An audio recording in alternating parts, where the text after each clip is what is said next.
What's going on, Breaking Brown fam? Let me know if you hear me okay, because I know we've had problems a little bit with the audio, and I've been tinkering, and tinkering usually means for me I mess something up. So let me know if it's coming in okay, at least enough for us to get through the show. What's going on, family? We got some stuff we got to talk about today. We have some stuff we got to talk about today. Thank you for the I try to do the graphics all right sometimes. I don't come in here with any kind of expectation that I absolutely that you owe me your time. So listen, please subscribe as usual, but I don't want to spend too much time. I hope you have your libation. It is Thursday, so you can go ahead and, if you wanted to partake in something other than your normal chamomile tea, it's Thursday, so I'm sure you could. Listen, we have, and before I get into the book club, and, before I get into the Denmark Vesey conversation, before I get into it, and really start to get into it, thank you, the person who said that, I appreciate it.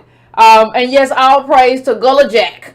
But before we get into it, I want to just say, before I forget, that the one thing that bothered me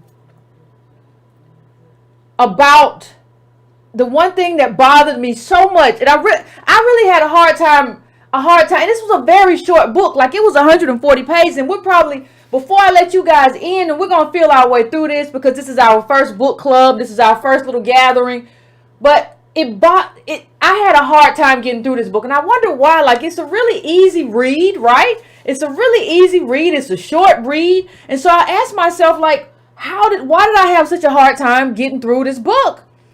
And what I realized is I had a hard time because I knew how it ended. And I was rooting for a different ending. And I realized that. So, this is for those of you who are just tuning in, but you didn't get a chance to watch or whatever, and you're gonna wanna watch at a later time or whatever. I mean, read the book at a later date. Here is the book. It's Denmark Vesey. The buried stories of America's largest slave rebellion. And it's just the most remarkable story. It is the most remarkable story. And it teaches me something. It taught me something that, well, it didn't teach me. What can I say? What happened with me with this book, and I'm gonna go through the book, and I'm gonna highlight parts of the book as we go through this that I found important to me. And that I found essential in terms of where we are right now in terms of America for me and for our community. And then what I'm going to do is I'm going to bring you all in so that we can have a discussion about it. Now, I would appreciate if the people who call in, everybody can show up. We can all talk. But the people who call in at least have read at the book. You don't have to have finished the book, but have read at the book. Like maybe you didn't finish it. Things happen or whatever. But like you purchased it and you gave it a good shot. Like, I would appreciate it if we have that conversation amongst, because I want this to, if it's going to be a book club, I want it to be a conversation among readers. Right? And I wanted it to be a conversation about, when we talk about our history, what can we take from that history? Now, here's one thing I did. I mean, if you all can see, I got like these notes. I got these notes. I got these notes. I have like notes from like 3 different places about the book, and I'm trying to put them all into like one selection. But the most important thing to me about this book and understanding this book is what it laid to rest. The most important thing about the book is what it laid to rest. The most important thing about this book is our history. How many times have you heard somebody say, well, we just never fought back. It was more of them, and we just never planned, and we just never did what we were supposed to do. And we just, see, the problem was us. We are just a docile group, and we've always been. And you look at that, and you realize, first of all of that has been lies, and it's been lies because Vesey's story has been buried. And stories like Vesey's story have been buried. So you don't get to, and that's intentional, so you don't find them in a book. What you see is You see people, even if you go back to look at that Charleston history, what you see is they buried even kind of celebrations of Vesey. They buried celebration of Emancipation Day. They buried how we celebrated the 4th of July. They buried how we celebrated Memorial Day. So, before I get into the book, let me just say one thing. What I want to come out of this is a new kind of celebration of our holidays and our leaders, right? I want a new celebration in terms of how we celebrate. We should be celebrating an understanding of who these people are and pushing for an understanding of who our people are and who our lineage is and their contribution in mainstream schools as opposed to this revisionist history. And that's why we don't understand anything. And that's, as we get into the book, what you begin to understand. What you begin to understand is that the past, in terms of our past, in terms of slavery, that the past is not dead. This is the best article I've ever read on the whole on Dylan Roof, right? Now, what you have to understand, and if you haven't read this article, I think it got a Pulitzer. It was a great article. Check it out and read it. But what you have to understand is Dylan Roof he not only had a list of black churches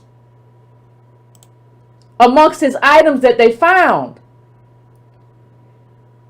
he had the name of Denmark Vesey. Understand that Dylan Roof had the name of Denmark Vesey on his person. Now understand who Dylan Roof is. He marched into Bethel AME and slaughtered a bunch of churchgoers while they were worshiping. But we, even as American DLS people, we didn't understand where he was at and why he did it. He was at Denmark Vesey's church and he knew it and we didn't know it.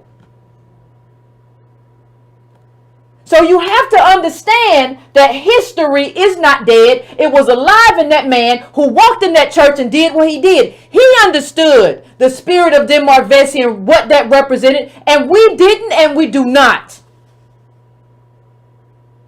And it is a problem that this racist understands our history better than we do. Because I'm going to tell you something. Before we get into the details of this book, understand one thing. Memory is power. Say that again for me. Memory is power. And what we remember and don't remember, what we remember is just as powerful as what we forget. And when we forget this history, we go around aimlessly, lost and searching for something that is not ours. We dress up in dashikis and we say we're Wakanda. Well, if you really want to say, well, I'm African, why don't you be the ones who got here?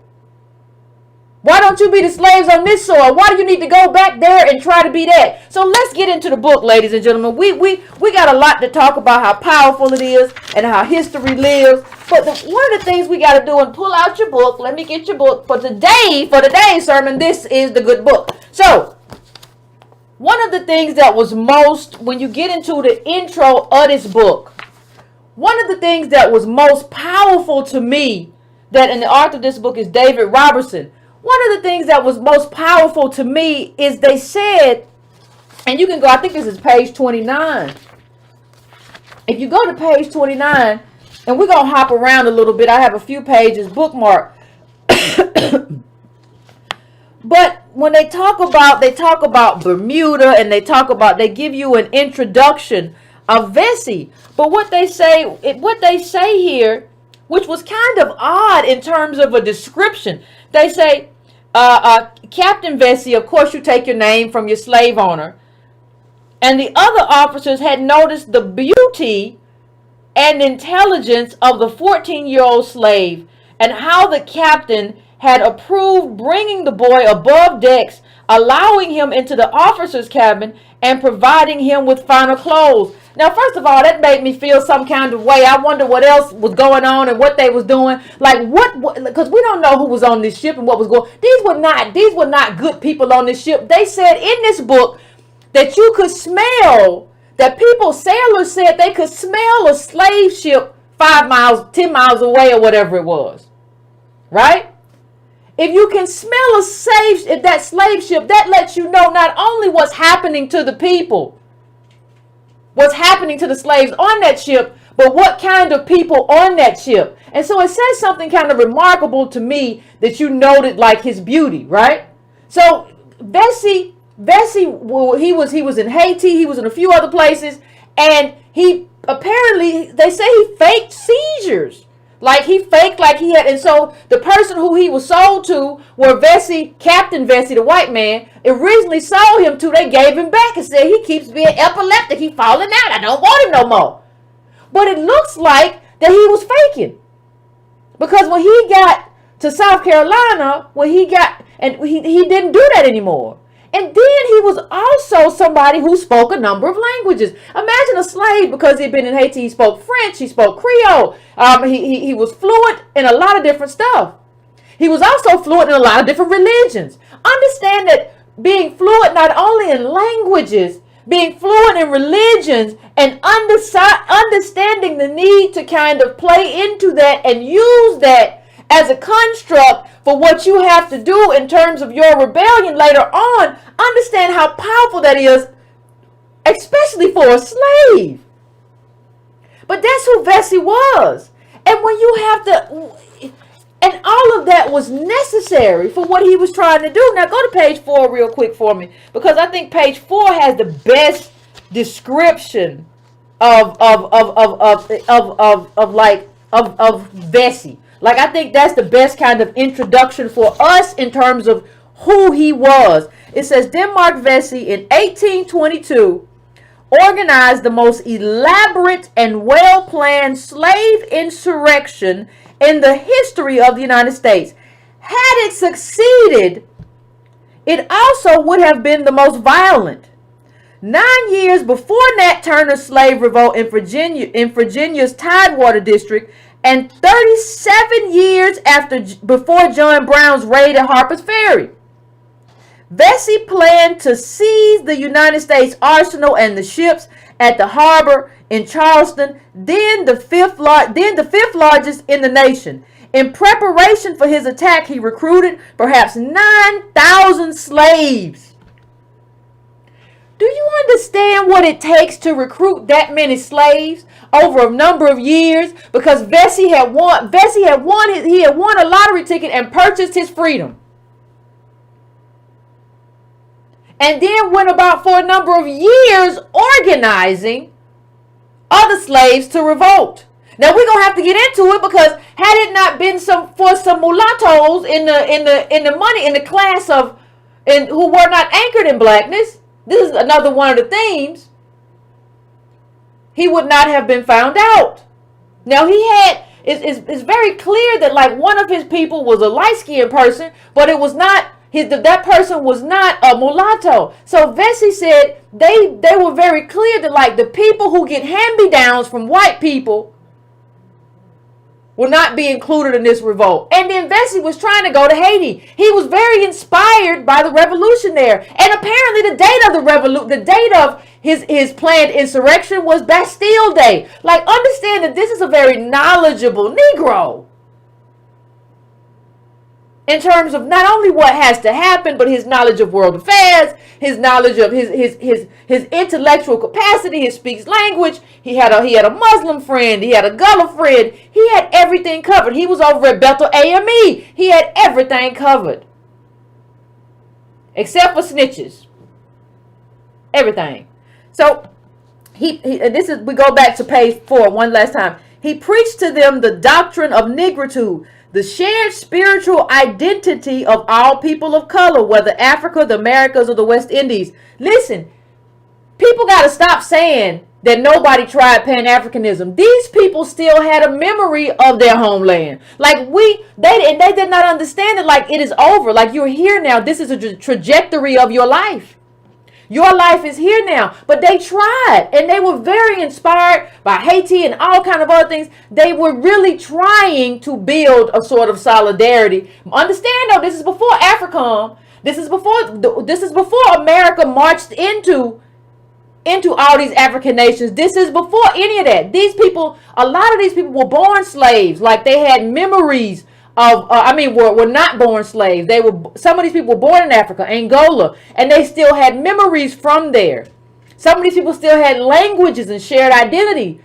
Because they said in the book they liked saltwater slaves. They didn't want the ones from Barbados anymore. They were prone to kind of insurrection. They liked what they call saltwater slaves, which were Africans from Africa, as opposed to like these other kinds of slaves, right? Somebody, what's wrong with y'all in the chat? So it said Vesey had prepared 6 infantry, and I'm on page 5. 6 infantry and cavalry companies of armed slaves to roam through the streets of Charleston, following what happened. What was it? South Carolina, the state officials. He tried to do solidarity. He really did. He really did. And this is not for those who say, well, they Africans. No, once you get snatched up by other Africans, because that's in the book too. Once you get snatched up by other Africans and sent over here, the trajectory of your life has changed forever. You're now American. Whether you know it or not, I'm sure a lot of people who were slaves during that time thought that they would be able to go back. But what we see is that some of those people didn't want to go back. And Denmark Vesey was one of them. Denmark Vesey says in the book, and he's a free man. Denmark Vesey is a free man. He's a carpenter. He's purchased his freedom. And he says, I don't want to go back. Somebody asked him, why don't you go back? He says, I want to see what I can do for my people here. He ain't trying to go back.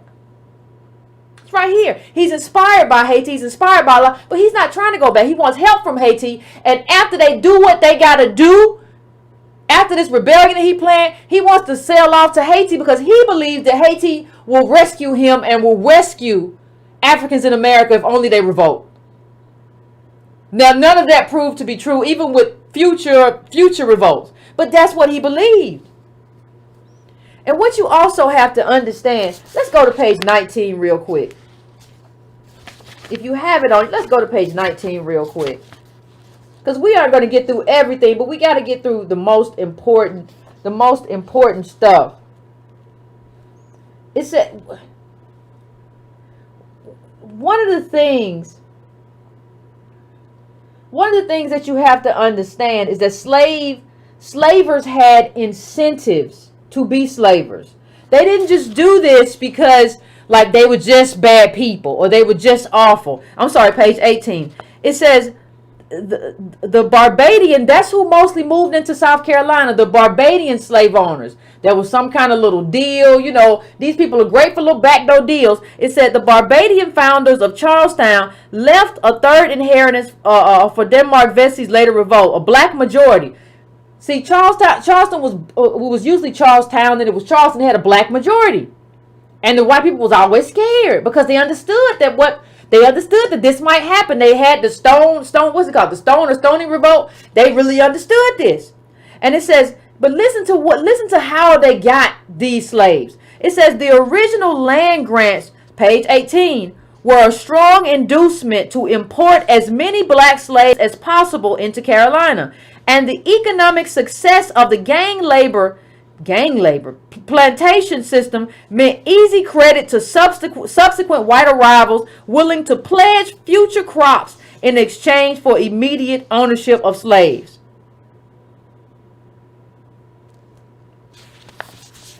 Understand that when you talk about those land grants, understand that what we're saying is that America has always incentivized the subjugation of black Americans, American blacks, those brought over as slaves, our ancestors. That has always been, it's never been the case that something bad happened and didn't nobody know and they tried to stop it. This was incentivized. And just like we always say that wealth is still in the system, that poverty is still in the system as well. One of the things that occurred to me when I read this, it said that nobody really knows how Denmark Vesey looked. He's like a man without a face. Even the cover of a book doesn't have like a You know, it's just, we don't have a face. And to me, that kind of almost makes you want to cry. Because it feels like Denmark Vesey is the best example to me. It is the of our lostness. The man who planned what would have been not only the most violent, but who planned what would have been the biggest slave revolt in history. We don't even know his face. And to me, that says everything about how we are not rooted. We are a people scattered to the wind because our history in this country has been erased.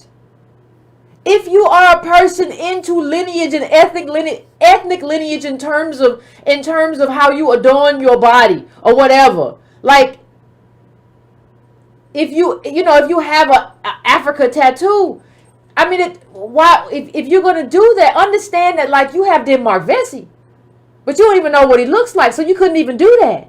Like, and then understand that our history was taken from the public square, and that's everywhere. That's not just him. And so as we move on and have this conversation, you have to begin to understand the timeline. Now, this happened, the revolt, he was hanged, I think, as co-conspirators and, like, you know, freedom fighters, as we will call them, in 1822. And what you have to really understand is that when the Stono Rebellion happened, and let me pull that up. Let me pull that up right here. And see if I have it here. Because we really don't understand. When that rebellion happened, I don't see it here. But when that rebellion happened, one thing happened as well, right? We don't understand. After that happened, and this happened, the Stono Rebellion was a rebellion where white people died, black people died before Vesey's plan. But what you have to understand is that when that happened, the retribution by the white plantation owners was swift and in a hurry. Didn't nobody tarry, didn't nobody take their time. What happened was they actually put Negroes' heads on pikes. They put Negroes' heads on pikes, and they were very vicious. And so when people, I say that because I want to make it clear. I want to make it clear when people start talking about, oh, well, what Vesey wanted to do, you know, was vicious. He wanted to take over, and then when white people came outside, when slave owners, don't just say white, because it's about y'all being slave owners. I'm sure Vesey wouldn't have cared if you had just been regular people. Well, he just when he wanted to set stuff on fire, when they came outside, he wanted to just hurt them. You don't understand what happened? You don't understand what happened during the Stono Rebellion? Let's bring it up a little bit. And this was in 1739. The Stono Rebellion was a slave rebellion that began on 9 September 1739 in the colony of South Carolina. It was the largest slave uprising in British mainland colonies, with 25 white people and 35 to 50 black people killed. Right? But they didn't say anything about the heads put on pikes.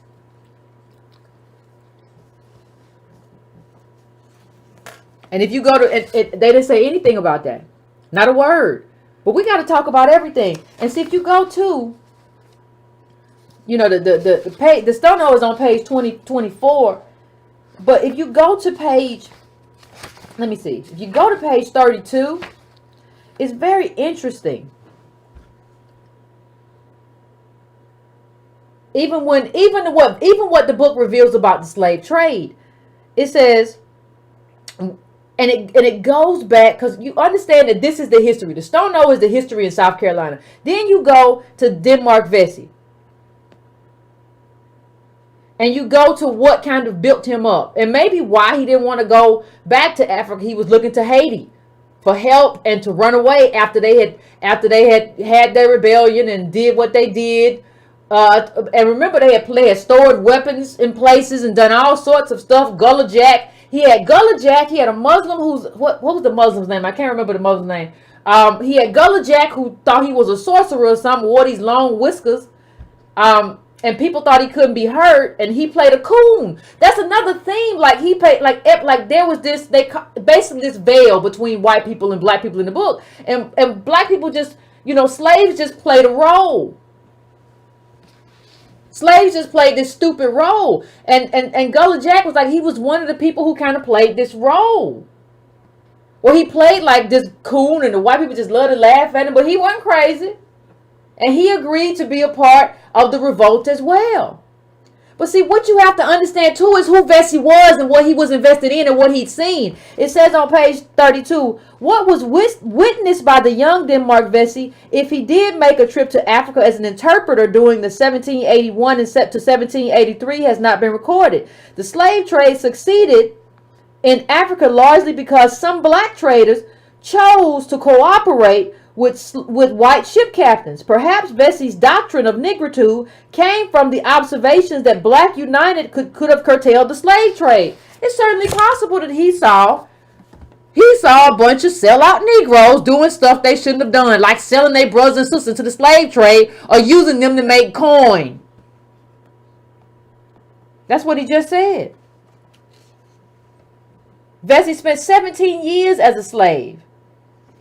And he had a very interesting reason. I always talk about the collective. I don't ever talk about me or anybody else as an individual. I talk about the collective. And I see that kind of reiterated when I look at Denmark Vesey's reasoning for the revolt, according to the book. So you go to page 43. It says, a popular belief in Charleston throughout the last half of the 19th century was that Denmark Vesey's motivations were exclusively personal and domestic. Denmark Vesey was reported to city officials as having said before his attempted revolt that he was satisfied with his own condition as a free man. That's my own words.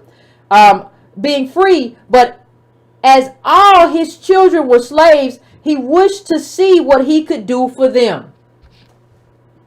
He wished to see what he could do for them. So he got the whole community involved, maybe 9,000 slaves involved in a potential revolt because I got babies over here and stuff that ain't free. I can't be okay. How you gonna ask me, well, you a free man? Like I'm just an individual. I'm not an individual. I got family. I got stuff. Like they said, Vesey might have had more than one wife. He had a lot of stuff going on. I can't know. And then they say like they sold his son like overseas or something after. Like how cold is that? Like after the revolt, somebody said, hey, you wanted your kid to be free? Let me tell you what, he gonna be a slave, but you'll never see him again. We're gonna hang you and we're gonna send his son, we're gonna send your son somewhere else. He gonna be a slave somewhere you never find it. Or no, your family, his mama, nobody never find it. How about them apples? Y'all don't understand, this stuff is vicious. This stuff is vicious. He spent time among the Gullah, the Angolians. Like I said, Gullah, the power of shucking and jiving was deep in Gullah. He knew what to do. But see, one of the most important aspects too is we tend to think, see, we've had stuff stripped. We don't have any more connection. They still had a connection to each other and different things like that. They still had that. So they were still pushing for something else because some of them were new slaves. They still remember the life when they weren't slaves. And there's no way for them to know that life has now put you on a totally different trajectory. You are now in America and you're never going to get back there. And they don't even know if you got back there how you would know that somebody else ain't going to pick you up and send you somewhere else as a slave. That's why I keep saying our liberation is here. They say Denmark Vesey was something that's very interesting. Like he was very trusted by white people. Like even to the end, they didn't really suspect him. Like, no, not Vesey. He's a free Negro. What you mean? What you talking about? It couldn't have been him. He ain't planning nothing. Why would he do something like that? Why would he? It don't make no sense. I don't understand what y'all talking about. And so when you look at when you even look at the church, when you look at the church, and this is why I have a, like, Islam and the church, the church was closed down a few times because they thought it was a place, and they were right. The slave owners were right that it was a place they were going to use to plan a rebellion. And so this is what I always say to people. I don't demand that anybody be a Muslim or a Christian or Buddhist or atheist or anything else. But what I always say when I look at this is that any institution, see, the church is a part of black community, it's an institution. HBCUs are institutions. We have a lot of institutions. What I'm saying is that any institution can be used for good or can be used for evil. It can be used for your liberation or your oppression. Then Mark Vesey chose to use the AME church, the one that Dylan Roof ran up in and shot people dead, and had Mark Vesey's name on him. He chose to use that to oppress and slaughter us. But Vesey chose a different route in terms of what he wanted. He could have went to the other church. Like, if you read the book, he could have went to the other church. The question to me, that's why I don't get what all these people saying we got to get rid of the church. No, I don't. How are you going to use it? If you're not a Christian, that's fine. But if you're a Christian, like, what are you going to do with these churches in your neighborhood? You gonna let the con man stay up in the pulpit, or you gonna go up in there and run him out? What are you gonna do?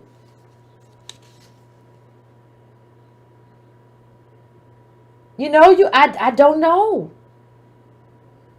So you have to understand that because Vesey spoke these languages, he communicated with everybody. He could communicate with everybody. So let's go a little bit further. Now here's the problem when we come to the mulattoes. It says prosperous and free mulattoes prefer to worship with their former white masters.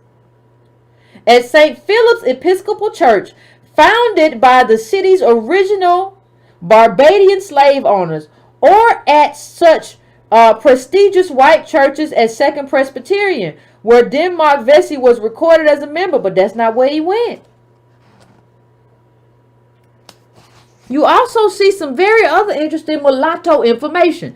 It says mulattoes had balls. It said during the 2 decades, this is page 44, during the 2 decades of Vesey's residence as a free man, Charleston tolerated 1,475 free people of color, little more than 6% of the city's population from 1810 to 1820. Many of them were mulattoes, and frequently they were the illegitimate sons and daughters of white masters and female slaves.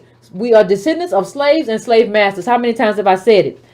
Go on to page 45. It says the white gentleman also provided financial backing to freed mulatto community. The white gentleman also provided financial backing to the freed mulatto community. That means you are anchored in whiteness if they are providing financial backing, and they're the only ones with money. It said during the lifetime of Denmark Vesey, the hotel considered the most refined in Charleston was owned by Jehu Jones, a free mulatto. And the governor of South Carolina insisted upon giving Jones's hotel the patronage of his administration. Nor did the mulatto elite disagree with their white patrons on the question of black slavery. Oh my goodness. A free mulatto woman, one of Vesey's neighbors, bought a 12-year-old female slave for $300 in 1822. And within a few paces of Vesey's residence, Robert Smith, a free mulatto carpenter who lived at 15 Bull Street, possessed 6 slaves in 1820. Woo. Now, listen to this, even the question of slavery was effectively prost. I'm still on page 45. By the Brown Fellowship Society. The mulattoes have named themselves the Brown Fellowship Society, the exclusive social and benevolence club founded by Charleston's mulatto elite in 1790, which forbade the discussion of religion and politics at the society's meetings.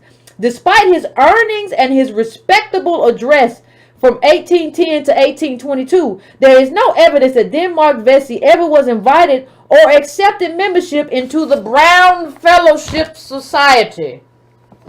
We here are a group of respectable mulattoes.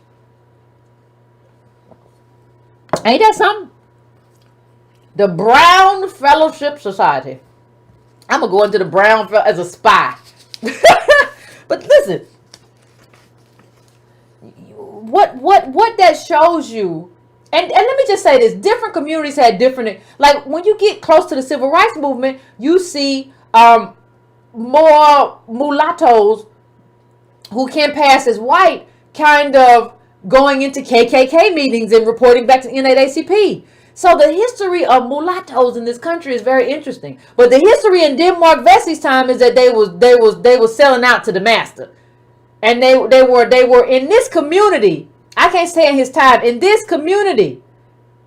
Based on this book, it looks like they were another class above Negroes. And if you can own a slave, you are another class above Negroes.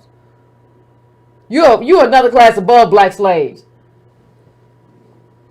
So let me just push on. Let me just push on through to page. I think I got something on page 53 I want to point out. Page 53. One of the things you also see here, though, is like one of the things you also see is like there were a lot of like white refugees. What, like we're slaves and we're taking in refugees, and you don't think that matters in terms of the wealth that we don't have in this country? Resettlement to these white, this is 51, to these white refugees, many of whom brought their French or Creole speaking slaves with them. Jesus Christ.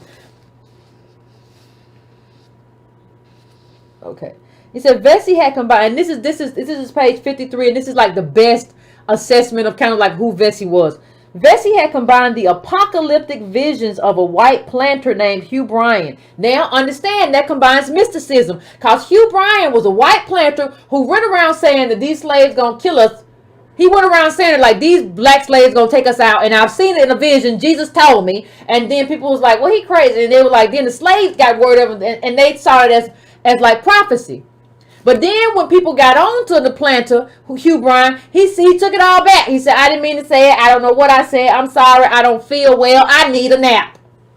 But here's what he said. That was Hugh Bryan. It says, Vesey had combined the apocalyptic visions of white planter Hugh Bryan with the black nationalism of Jimmy and the Stono River rebels. That's the what we just mentioned earlier. To this rhetoric and the sense of negritude, he added the historical example of the successful slave revolt in Haiti and the empowering magic of Gullah Jack in rituals that made male slaves perceive themselves as proud warriors. And this extraordinary change of self-perception, please understand that how you perceive yourself is very, very, very powerful. This extraordinary change of self-perception among the black population of Charleston District was accomplished by Denmark Vesey in less than 10 years. The man was on it. He understood the importance of how you perceive yourself and what you do with that perception and how you move. Now you can't anchor yourself in Wakanda. You got to anchor yourself in something that's here. He had them believing, whether you agree, disagree, I don't know. I don't really care. He had them believing in like this is what if you believed in mysticism, he gave you Hugh Brown. If you were religious, he gave you Bible. If you were Muslim, he gave you Quran. He gave you everything you needed to take over. Until somebody talked too much to a mulatto who lived in the house, who reported back to his master. And then his master, I think he had him go and say, see what the Negroes are saying. And he came back and said, you're right, master. They're planning revolt. And they started bringing people in and adding forces. And then, it's all downhill from there. Ain't no Wakanda in that. But we don't need Wakanda. We got Denmark Vesey. We don't need none of that. So that's what you have to understand, though. Let me bring my other little book out. Excuse me. So what you have to understand is that part of the reason I believe the Denmark Vesey, and I'm not, please don't nobody tell, well, Yvette told me to go vote. I ain't telling y'all do nothing. This is a history moment, okay? Don't nobody, please. What I'm saying is that I think, because remember what Vesey's revolt was supposed to look like. They were going to set fires and steal arms. And then when the white people ran out the house, they was just going to take them out. When the slave owners, don't say why, when the slave owners ran out, they were just going to take them out one by one. That's what the revolt was supposed to look like. It was going to be one of the most violent revolts. And it was going to be the most violent revolt in the history of America. And when Vesey got caught, he reportedly just kept screaming, "Die like a man. Die like a man." When he was promoting his slave trade, you can go to page 60. I mean, you can go when he said that he used to kind of let me see if I can find it. He used to tell people, you know, how to act or whatever on the street sometimes when he was trying to get people riled up. And one man said to him, "We're slaves." "What you mean? Act like what? We're slaves." And then Denmark Vesey said you deserve to remain slaves. Understand how deep that is. This man wasn't playing no games. If you go to page 56, what you see is that being whipped, you know, even the governors amongst his co-conspirators was the favorite slave of the governor. And he had decided, like, I'm not okay with just being a well-kept pet anymore. And the governor had bragged on his slaves. My Negroes won't run away. I've taken them into free states and they ain't gone nowhere. And so I put my Negroes up against any cat, a dog, a puppy.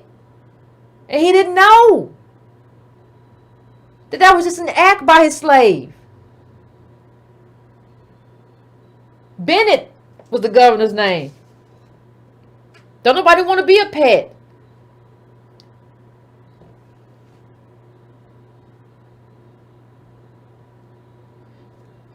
So you see how vicious it was. I'm going to the notes.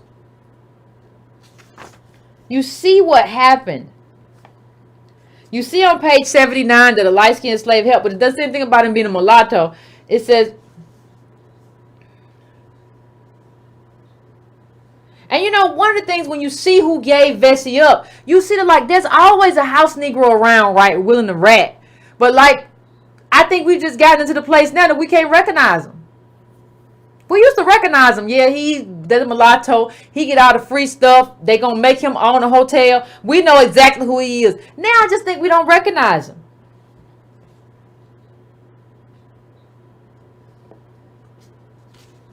I think we just don't know what we're looking at no more.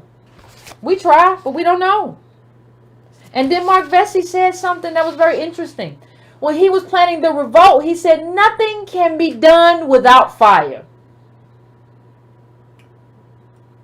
Now he was talking about, I assume, you know, setting, because they were going to set fire they were going to set strategic fires, and when all the white people ran outside and said, "Oh my God, something's on fire! Oh Jesus, get the fire! You know, we got to put it out." They were just going to take them out, and they was going to rob the arsenal and just do what they had to do and get away. But when you say nothing can be done without fire, I interpret that spiritually as well. Nothing can be done without some fire in your belly. There can be nothing done with you being milquetoast, without you having no passion. Nothing can be done without fire. For me, I wrote that down. That's a rule for life. Nothing can be done without fire. Understand that Denmark Vesey was a carpenter. If you want to get real religious with me, I can tell you that Denmark Vesey and Jesus were both carpenters. I don't know.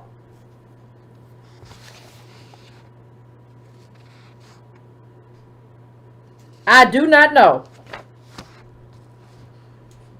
And it says on page 60, after outlining this initial panic and slaughter, Vesey demonstrated in his subsequent plans the greatest penetration and sound judgment with which his executioners later credited him. On the same night as Charleston was to be set afire, the city and its stores of weapons were to be attacked simultaneously by columns of armed slaves arriving from the south, the north, and the east. Now, one of the things that happened, he had also told one of the people, one of his one of the people working with Denmark Vesey had to go and tell the people in the rural area. He thought they was coming. The man said he went there. He didn't go there.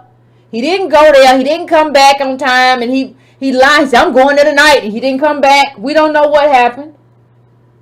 But Vesey was depending on some stuff that wasn't there.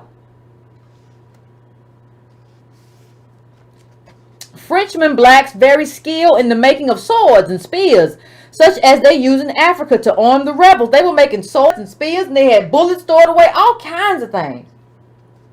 Vesey had purchased from an unwitting white barber wigs and false whiskers to make from the hair of white people. These people gonna make themselves look white.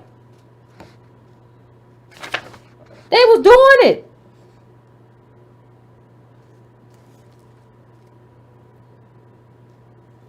They were doing it. I mean, they were putting together something that we've never seen.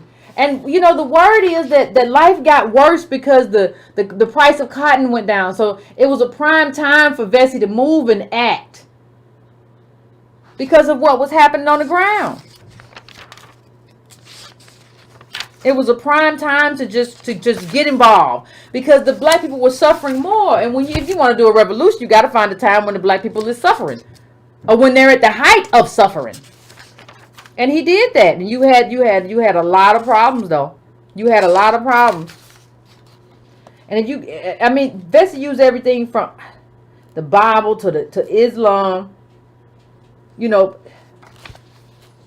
he did everything. I don't people when you talk about the traders, you can read the traders on page 71.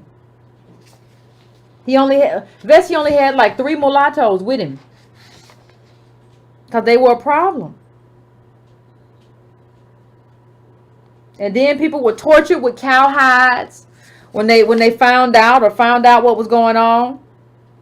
So I don't want to. I'm going to wrap it up in a second for me because I want to have a discussion. This isn't Yvette's book club. This is everybody's book club.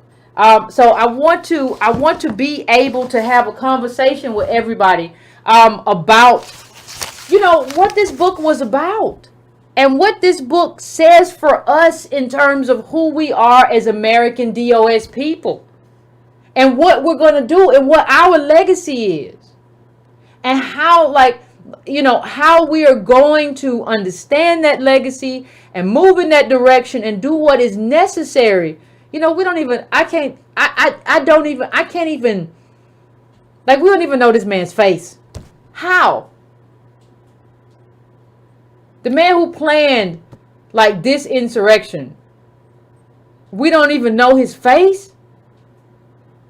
So we're going to continue the conversation though, but I'm going to bring in the calls so that we can do it, so that we can have a back and forth as opposed to me talking, and we can have a conversation. And let's just keep our comments concise because a lot of people have read the book. A lot of people want to have a conversation. So let's just not bombard it. I'm a little bit more cognizant. Normally if I have to cut the calls off at a certain time, I will. And I'm going to do that today too. But let's just be respectful because a lot of people, there's a lot that I didn't say that's in this book that I'm sure a lot of other people want to bring up. So please, when you call, expound on something that I said or bring up something that I missed because I didn't get into everything because I went 50 minutes. I could go 3-4 hours going into every aspect of this.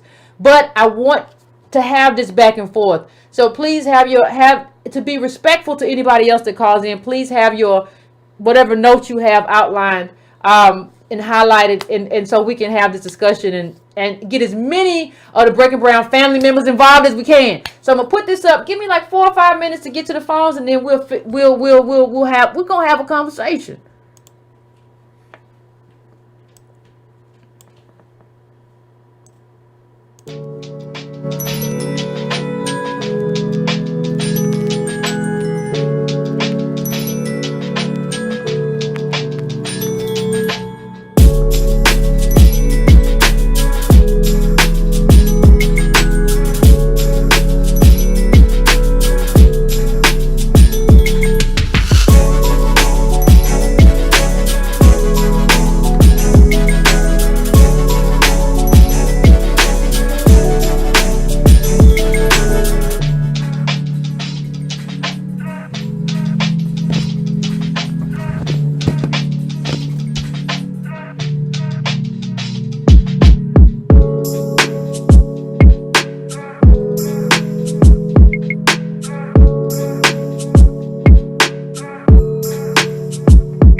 What's going on, fam? We are back. And I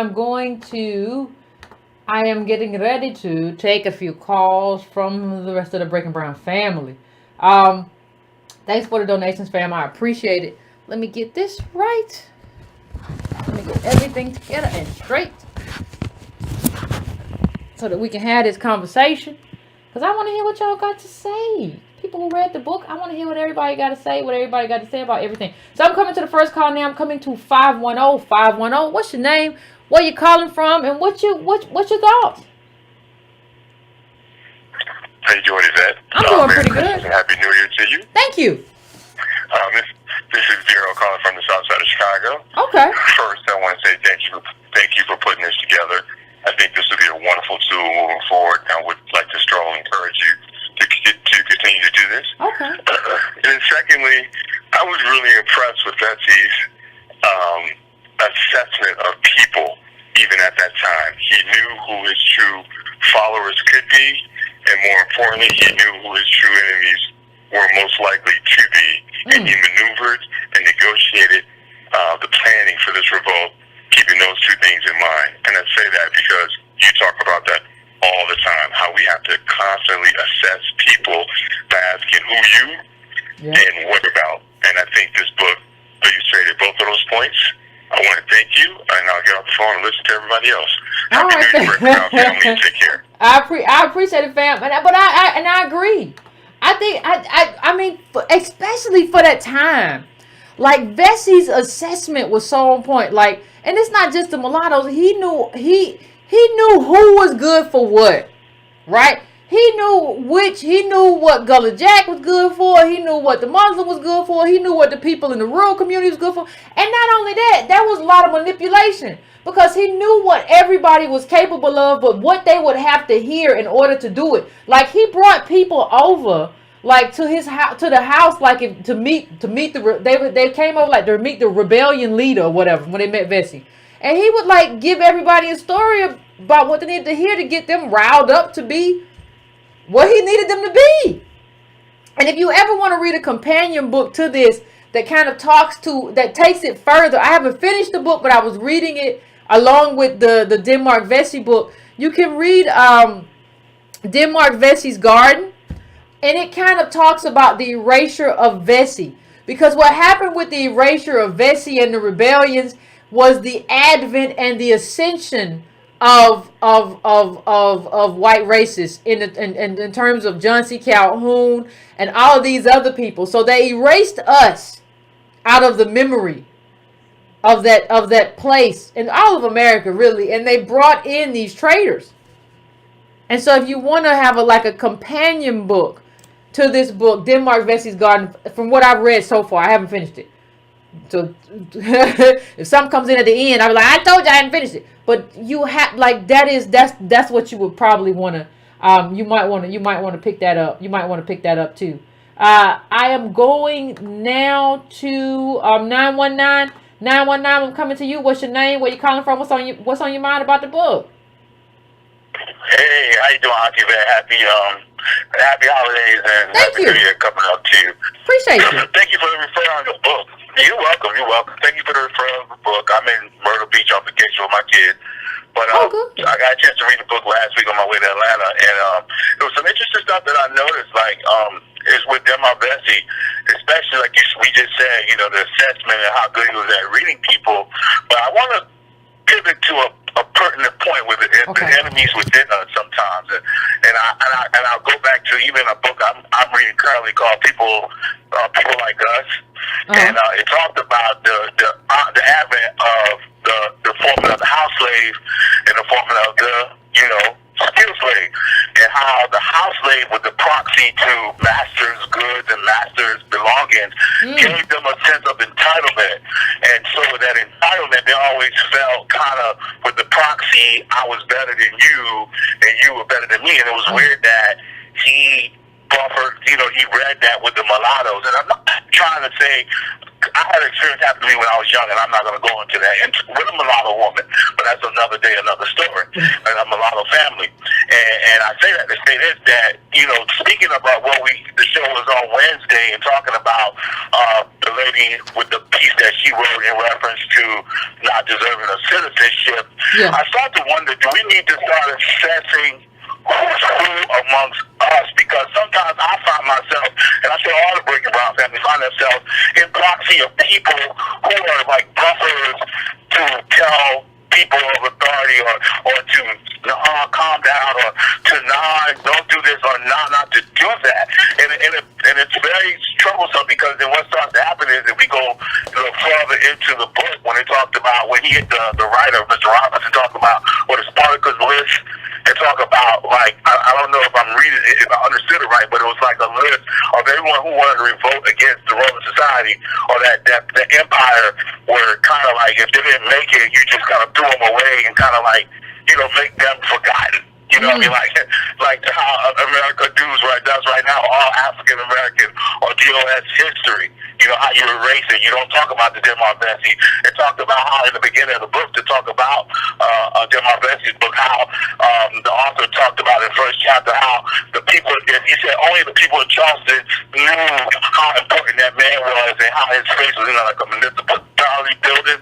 And it didn't, he kind of was, I think the writer was white. Am I right? You're right. No, you're right. Okay, and he kind of like said if they only knew, and that made me feel some kind of way because it kind of speaks on sometimes we just not doing enough research. And one thing I try to do with my kids is like kind of speak to them and try to sharpen my iron to make sure that they know where we come from, how this all started, how we're here, the history, the lineages, the thing. My son's mom, for example, we're not together anymore. She was my ex-fiance. She's from Charleston, and it baffled me how the people there for the years I was with that family never talked about anything historical. They were real toxic to white people. I hate to say it, they were very comfortable white people, which, if you look back in the book, how the normal people there would look down and walk past them and very respectable, where white people really took them for like, dang, look, these Negroes ain't gonna do nothing to us. That's how comfortable they were. And that kind of made me feel some kind of way because when I met the family and the other people around them, they kind of had that same type of spirit. Now, mind you, these people live up the street on Ashley Park, where they talked about after the revolt was about to, happen or whatever was known about, they formed the Citadel. It was the first. I saw that. I didn't know that. I didn't know that until I read the book. I did not know that. You remember? And that's what made them form the Citadel. And now when you go up there, it's nothing but, it's a historical part. And we erased a lot of the black people there because these houses go for $1 million a piece through gentrification. But it's just amazing that they do not really talk about history. You even talk about the Charleston Nine. No one really talks about Demar Vesey during the funeral. Obama didn't talk about him, of course. No one really mentioned that. And it's troubling that the same church that man shot those people in was the same church that man was rooted his revolt. And it's really troublesome. So I don't know, is that a history issue in America, or is it a lack of us not knowing our history or want to know our history? Because I never knew about this guy until you just told us about it just a few weeks ago to read the book, and I read the book, and I appreciate the referral, and I'm done, and you can take it from there. Thank you. Thanks, man. I appreciate it. But no, you're right. Like you're exactly right. And here's what happens. And this is what I believe. Like, see, Dylan Roof did what he did.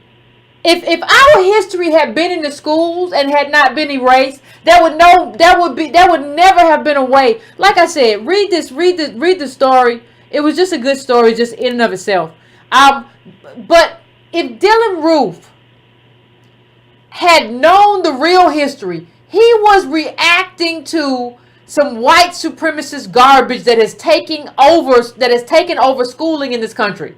It wasn't really slaves. Like there was when you go into this book, they kind of talk about or deal with more the revisionism that happened. And so you go into Charleston, they was like, what slaves? We didn't have no slaves. Them was workers. And so you have people who really believe, like this moron Dylan Roof, that, who have two brain cells and they both fighting. like who don't know what happened, but the only way he is possible, people love to make this just about Dylan Roof, but the only way Dylan Roof is possible is because America made him possible, because America doesn't teach our real history. So they teach this kind of, well, we don't know what happened in the Civil War, we don't know what happened in Reconstruction, we don't know what happened in slavery, that they was workers and the slave masters treated them good, we don't know. If you don't have that, if you have one of the things that's happened in Germany, they real clear on what Holocaust was. This is what it was. This is who the Nazis was. And if you act bad about it, we're going to lock you up. We don't have that here. We have people just that get to go along and say garbage. And so America, through this garbage education and through this normalization of white supremacy, created Dylan Roof just as well as anybody else. So he's not he's just some ad man. No, America, he's your boy. He's your boy. And so what I want to talk about is, like, we don't even have an opportunity to engage in our own mythology. Like, we should have, like, in terms of myth making, like, Vesey should be our myth. Not like, it shouldn't be like, you know, like we all grew up and you know, I got caught up in it. We all got caught up because none of us knew our history early on. We all got caught up in, and there's nothing wrong with being American and enjoying American culture. Whether it's Superman, Batman, Wonder Woman, whatever. But like, in terms of our culture, in terms of our individual culture, like subculture in terms of being American DOS, it's Vesey. It's Ida B. Wells. It's, you know, it's all of these other. No, it's not. This is like, we don't know. Like, go back to all these slave revolts. If you go close, you go Ella Baker, right? We all know Malcolm X. You can go way further, but that's when they get to erase it. And so, what we have to do is we have to bring it back and say, no, we're gonna celebrate. When we celebrate 4th of July, it's gonna look like this. It ain't gonna look like that. Yeah, we can eat, we can have fun, we can listen to music, but we need to understand who and what kind of independence we celebrate on this day. So I'm going to my next call. I am going to 347. 347. What's your name? Where you calling from? What's on your mind? Yvette, what's up? This is Eddie going Bates on? calling from Brooklyn. What's up with you? How you doing? Pretty good. That's good. That's good. I'm glad to be in the call queue again. The last time I called was like March of 2017. Oh, that's a long time. But listen, this book is a gem. Like, you know, I've heard DeMarc Vesey before, but never really knew about him. And you know, this is a real, true, authentic, and just a great American story. I would say that. And I think that I read this book 1.5 times. Like, I'm on page 100 now. This is my second time reading it again because I thought the story was so powerful. But one of the things that really stuck out to me was on the top of page 123 when they talk about the snitch, Peter Priolo. Yeah. And how he was propped up by the white supremacists. So it says, I'll just read this real quick paragraph. In Charleston, the slave Peter Priolo, no, I said go right ahead. The first to betray Vesey's plot had been freed by a special act of legislature on Christmas Day, 1822. He also received a lifetime annual pension of $100. Priolo was soon afterward accepted into the free mulatto and black slaveholding elite of the city. In the U.S. Census of 1840, they reported him as holding 7 slaves, including a couple. And later on, he sold this couple's child for $235. Now, to me, that was the one of the most scariest parts of the book, because as you said before, you know, we have these folks who are just sellouts and cowards, and we don't even know how to detect them. And to me, this is like kind of like the epitome of black respectability right here. Yeah. Right? Like, this is an extreme case of it, but this is what it is. And, you know, again, thank you for that book, and you know, that's all I got to say about that. No, I appreciate you, fam. Thank you. I appreciate it. I appreciate you calling in. But, you know, and you're right. Like, the scariest part is, like, America found, like, this process. What we gonna do is that, you know, we're gonna reward the ones who kind of come outside the group and are traitors to the group, and they gonna get to become honorary us. right? Honorary white people, whatever you want to call them, honorary slave owners. Not just honorary because you get to own a slave. And like that became a standard. And it honestly seems like that's still a standard. Like if you want riches, you got to sell your people out. You got to sell yourself out, dehumanize yourself or whatever you got to do. Then you got to sell your people out. I don't care whether that means selling them cheap liquor, subprime mortgages, cheap products. If you want to escape poverty and Negrodom and this caste system that we set up for American DOS, you got to sell them out. We got some products that we're going to give you to go sell to them. But if you sell them out, you can escape. Now, they can't come with you. But you can escape and go and live in the life of luxury. And that's the process. And rinse and repeat. And there don't seem to be any real repercussions for it among us. So I'm going now to 757. What's your name? Where you calling from? What's on your mind? Hello, Yvette Cornell. What's going on, Otis? I missed you yesterday. I didn't get to you in time. Oh, that's quite okay. I'm going to tell you, you've hit on the nail on the head, and I'm going to tell you, if people go back and listen to your last 3 shows, they're going to see a lot that they learned from this about whether or not you're focused on the collective versus your own welfare. I saw you when you were reading the passage about the gang slaves. Understanding that white folks had us evaluated to the point they got maximum production. The first crew of people were all young and strong and did all the hard manual labor. The second group were evaluated and they planted the seeds. And the last group were the ones that came along and covered the seeds. So that was a groups of black slaves segregated and evaluated to maximize profit. Let's look at the collective here. So what happens? They evaluated their chattel property. Now another thing comes along when you talk about Vesey. He met people where they were. He didn't try to convert anybody. No. He found those of like mind, regardless of what their religion was. Yep. And he did what? Recruited them to his cause. I'm going to say this.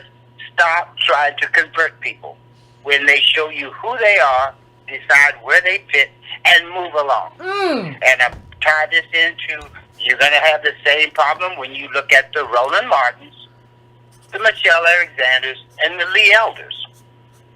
These are people who are part of that Brown Fellowship. I'm going to tell you an interesting thing, and I don't want to stay too long, but I want to tap this in because, to be honest with you, I think if you look up in 6 to 7 weeks, it may be good to come back and review this book again, because you can drive home to the Breaking Brown family what things that we're doing wrong that are still a continuation of that same era. I see you have about 1,300 people watching. 500 of them have hit the like button. That tells me we got about 800 people who can't even do the minimum, which is hit like and share. But they want to be part of the Breaking Brown family. Who are you? So let me ask you, who are you? Now, as far as that Brown Fellowship, if you dig into that, you'll find out something else more interesting. And this will be the 3rd time I've read the book, and I want to try to get into the details because I want to bring it back to how it fits in today. That Brown Fellowship actually started out as a group of the blacks who were doing all the funeral work. Now, that gets back to a common theme that you bring up today. America is a mastermind of working on what? Our poverty and our pain. If you're running a gang operation with blacks and they're dying on a regular basis, what better way to give back to the perpetrators by making it so every nigga that dies is a profit for them? Do you understand what I'm saying? Exactly. I understand exactly what you're saying. You're going to have deaths on a regular basis because you got a brutal system set up that the people mean nothing to you. Although we've been told they took real good care of their slaves. You understand what I'm saying to you? Exactly. When you brutalize the people like that, the certain thing is death. So what better way to reward the collaborators than to make them benefit from your deaths? Woo! And Michelle Alexander, I started in on her. I think I sent it to you because I was hoping I'd get in tonight. I told you in 2011, when I got my book autograph. You know what I asked her? What? Norfolk State. I asked her why would she continue to do what history has always done and give slavery a new name. You know I'm about abolition. I'm about the 14 words in the 13th Amendment that make slavery legal. Why would you call a continuation of slavery that went from what, Fugitive Slave Act to convict leasing to Jim Crow, and now you want to give it a new acceptable name, mass incarceration? No. It is a 153-year continuation of legalized slavery. Stop trying to give something a new name to make it more palatable and appeasable to what? The people who actually perpetrated the fraud on your people. We got to start getting brutal. And the other thing I'm going to close with, this program is a perfect example why when people call in and tell you, you got to stop calling out, we got to talk in private. No. You have to educate people to make them understand. The Roland Martins, the Lee Elders, they are not your friends, and there's no way to be nice to them. And there's no quarters for them. And they can't have no quarter. You don't get no quarter. You don't get no quarter. You don't get to be happy. Exactly. Accept people where they are. And I'm telling you, 2019, if I look up and only 1/3 of the people viewing you are hitting that like button, I'm going to act like the Anglo Negro man that they keep calling me. Much love. Keep doing what you're doing, and I'll listen in. Thank you, fam. I appreciate it, Otis. As always, Otis be here dropping the knowledge. Otis be here dropping the knowledge. That's what he do. That's what he do. That's what he do. Yeah, we got to start recognizing, like Denmark Vesey, like I wrote that down. Otis said, when they tell you who they are, decide where they fit. When people tell you who they are, decide where they fit. Denmark Vesey saw it clearly who people were. I'm going to give you this. See where you fit. Okay, Islam, they fit. Like here, they going to be able to do it. Okay, he going to Christian Crusaders. He going to do it. See who they are and decide where they fit. And you got to also decide who don't fit. Who's not a friend, they're a foe. They're an enemy. You got to make decisions. Don't nobody, but we don't like confrontation or something. It's very, very strange. I'm going now to 240. 240, what's your name? Where you calling from? How you doing, Sister Yvette? This is Roz from the DMV. What's going on, Roz? How you been? Lady, I'm good. I was listening to you last night. I said I'll wait till tonight to call in. Hopefully I'll get into you. What we're doing right now, I wanted to commend you before I started. Because this is really powerful. And this is powerful because what we're talking about right now is literacy. It's reading a book. And it's understanding and it's having this dialogue. And that's one of the things that really stood out for me was how deep Denmark Vesey, as far as knowing the languages of French, Gullah, Creole, and English, and he could write. He was a literate man. He was literate, yep.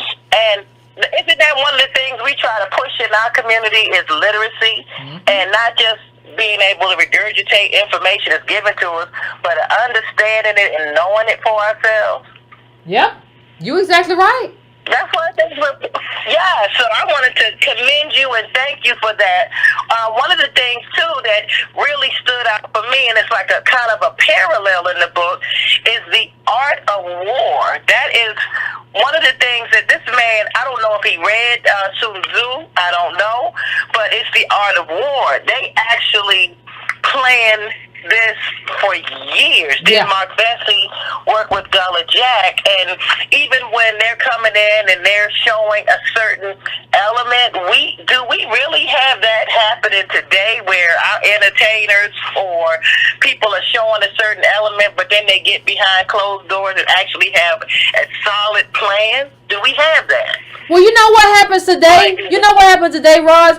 I think we got entertainers and people that be at war with each other. Like you might have 50 Cent be at war with somebody and they both want the same contract to sell liquor to black people. Like you got us being at war with each other. Like we don't, but you don't have us being at war with like the thing that is oppressing all of us. We don't be at war with that. We just be at war with each other. Well, I don't know why you gotta act like that. I'm supposed to be selling that. We're at war with the wrong people. And that's what they do. They just make it so, well, you can't hit us. Y'all can go hit each other, do whatever you're going to do. We're going to throw. And people always say to me, like, well, you want to beg for crumbs. No, the people who are begging for crumbs are like these black celebrities who are trying to get these little endorsement deals and fighting with each other over stuff that really don't matter, right? So I think we know war, but I think we know war when it's only us fighting against each other. I don't think we know war with a real enemy. That takes real courage. I agree with you. I think what we need to do is we need to do like Denmark Vesey. We need to fly under the radar with a plan. We need to. It also, this book reminded me a lot of a precursor of Sam Greenleaf's Spook Who Sat by the Door. Have you read that book? Yeah, a long time ago. It was a while ago, though. Yeah. Yeah, I mean, I like the movie a little better, but I mean, the book was okay. But this was powerful. So I just really wanted to thank you for this, because I'm like, we really need to get back on the Denmark Vesey mindset. We really need to, because we have plans of what we need to do, but I think a lot of people are sitting there trying to get their butter biscuits instead of saying, oh no, you're an enemy, call an enemy by their name, and then treat them accordingly. Yeah. That's all I need to say, sis. All right, thank you, Rosa. As always, I appreciate you. See, I think we need to get back to Denmark Vesey's understanding of people and understanding of his situation. And understanding that I ain't going nowhere. Whatever I do has to be here. Like, he had an acute understanding of where he was in the situation that he found himself. Like, I'm free, but chattel slavery is the way of life here. So I have a choice. Even though I am not anchored in whiteness, I'm free. I can try to join the mulattoes, or I can try to free my people. Right? I can either use the vibranium and give it to Killmonger to liberate black people everywhere, or I can go to the UN. Right? So I think he had a very acute, and I think when you talk about getting back to Denmark Vesey, you have to get back to the understanding that he had. I'm not talking about, it's a different time. Ain't nobody telling you to go out and revolt with a spear or nothing else. I'm telling you that the mindset that he had in terms of how you oppose this white supremacy, we have to get back to that. How he saw people, how he saw his circumstance, what he decided that he needed to do based on his particular circumstance. We have a different circumstance. But what did you do? How do you maneuver? How do you view your people? How do you talk to them people? Do you accept people where they are? Do you say, well, I'm a leftist, I follow Marx, and I'm not talking to you. And I'm a Christian, and I'm not a Christian, I don't deal with them bootleg Christians. Are we going to find the most important thing? Are we going to anchor ourselves in lineage? Or are we going to go around fussing and cussing and fighting just for the sake of it? Not for anything real, but for the sake of it. Are we going to be con artists and say, well, you can make $1 million if you buy a share of Nike or whatever? Or are we going to really be teamwork here? So I'm going to my next caller. I'm going to 301. 301, I'm coming to you. What's your name? Where you calling from? What's on your mind? Sister Yvette, good evening. My name is Marshall. I'm calling from D.C. Are you there? I'm here. I said good evening. Oh, good evening, sister. Okay. I'm sorry, just a little pause there. No problem. First of all, I want to say rest in power, and I hope I get the name right. I think his original name was Telemake, or... Yeah, I think it was Telemake or Telemake. Yeah. And also rest in power to Jimmy, who was the originator of the Stono Rebellion. So may their souls rest in power. Absolutely. First and foremost, I want to say that in reading this book, I can understand why you would want us to read it, especially when you bring home the claim of us being, not only citizens, but, people who, if nobody else, we deserve, so much better in this country, because in reading the beginning of the book, when it speaks about a quarter of the slaves that came to the U.S. came through Charleston and lesser South Carolina ports, I mean, right there, if you want to make a claim, you can start in the state of South Carolina right there. And so many things about the Caribbean roots of Charleston I really didn't know about. But yeah, that was interesting.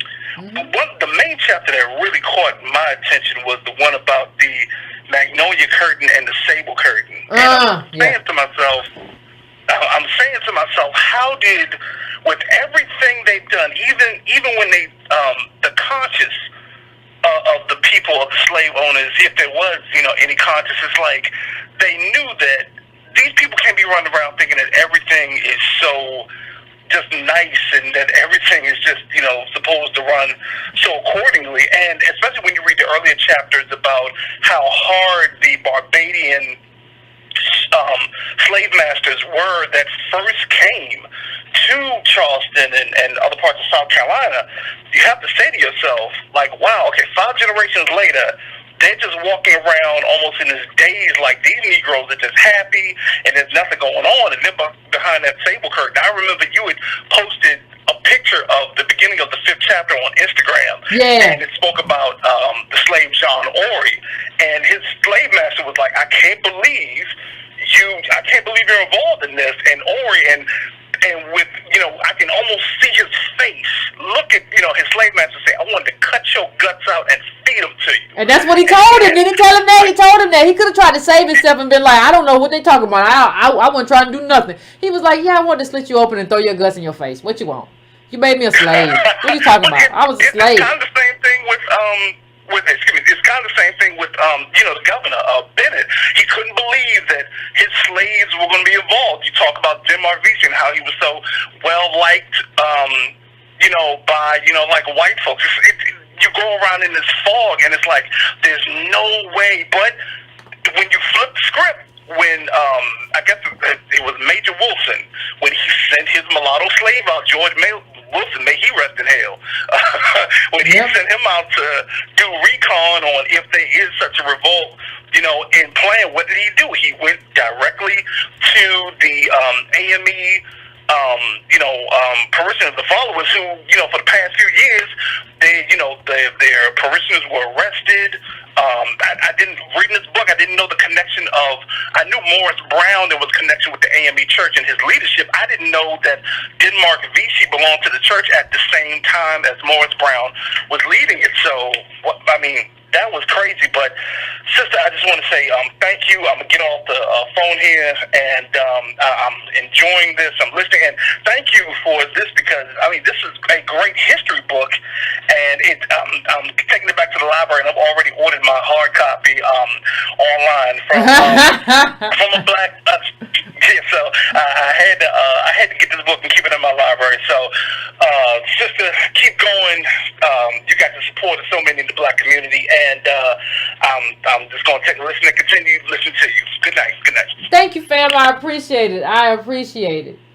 I appreciate you calling in. Yeah, it's a lot going on. I want to keep it moving, but he's right. There was some great parts in that book. Like there was some great, there are a lot of nuggets in there. So those of you, I know some of you who have watched it may not have had a chance to but you need to get this and get with this. I'm going to 501. I'm coming to you. What's your name? Where you calling from? What's on your mind? Hey, Sister Yvette, this is Rosa in Arkansas. What's going on? I was calling. I'm so glad to get in right quick. The one thing that stuck out to me was right at the beginning, and it's something that you discuss all the time about allies. And that day and age, Denmark Vesey really had a distinct clarity of thought of what allies was. And on page 10 at the very top, it says how Vesey rejected the inclusion into the conspiracy of yet another African-born candidate on the grounds that he did not associate with his countrymen. Now, to me, that kind of brings home to me how a lot of Africans come here to America. They anchor themselves here in our struggle while disregarding what's going on at home and trying to become the new DOS over in this country. That's what I took from that passage. Okay. And again, I love your show. Thank you, fam. I appreciate it. And I appreciate you checking out the book and reading the book. It takes a lot for somebody to recommend the book and people to pick it up. So I appreciate you. And I appreciate all of y'all who read the book. I am in joy. All righty. Thank you, fam. Right. Because listen, We all listen. Like, yeah, I don't think, I don't know. I can't say y'all don't know, but I don't know if y'all know that we're all in solidarity with this book right now. Like, we're not in solidarity with a record. We're not in solidarity with a song. We're not in solidarity with some kind of purchase. We're in solidarity with a book. We're in solidarity with a lineage. That's what we're doing right now. Like, understand how powerful this is. It's 1,300 people in here, and we're talking about Denmark Vesey on a Thursday night. Like, this is positivity. There's nothing clickbaity in this title. This is us understanding and elevating us. This is wonderful. This is beautiful. This is it. I'm going to the next call. I'm coming to 404. What's your name? Where you calling from? What's on your mind? Hi, Yvette. This is Dawn from Atlanta. Hey, Dawn. Hey, okay. Great conversation. I want to just share a story. Okay. I think it's all connected to last night, Michelle Alexander, of course, the book tonight. About 12 years ago, I went to therapy. Okay. And the very first thing we did in therapy was he said, we're going to map out. We're going to take a couple of sessions. We're going to start with your mother's side of your family, your maternal, and we're going to do your paternal in a second, separate session. But he wanted me to go as far back in relationships as I could. And each person, what was your relationship like? What do you remember about them? How did that impact you? Okay. And we literally mapped out my family on both sides, maternal and paternal. And I remember asking, this is kind of interesting. He goes, but I start with this because you've got to get comfortable with your story.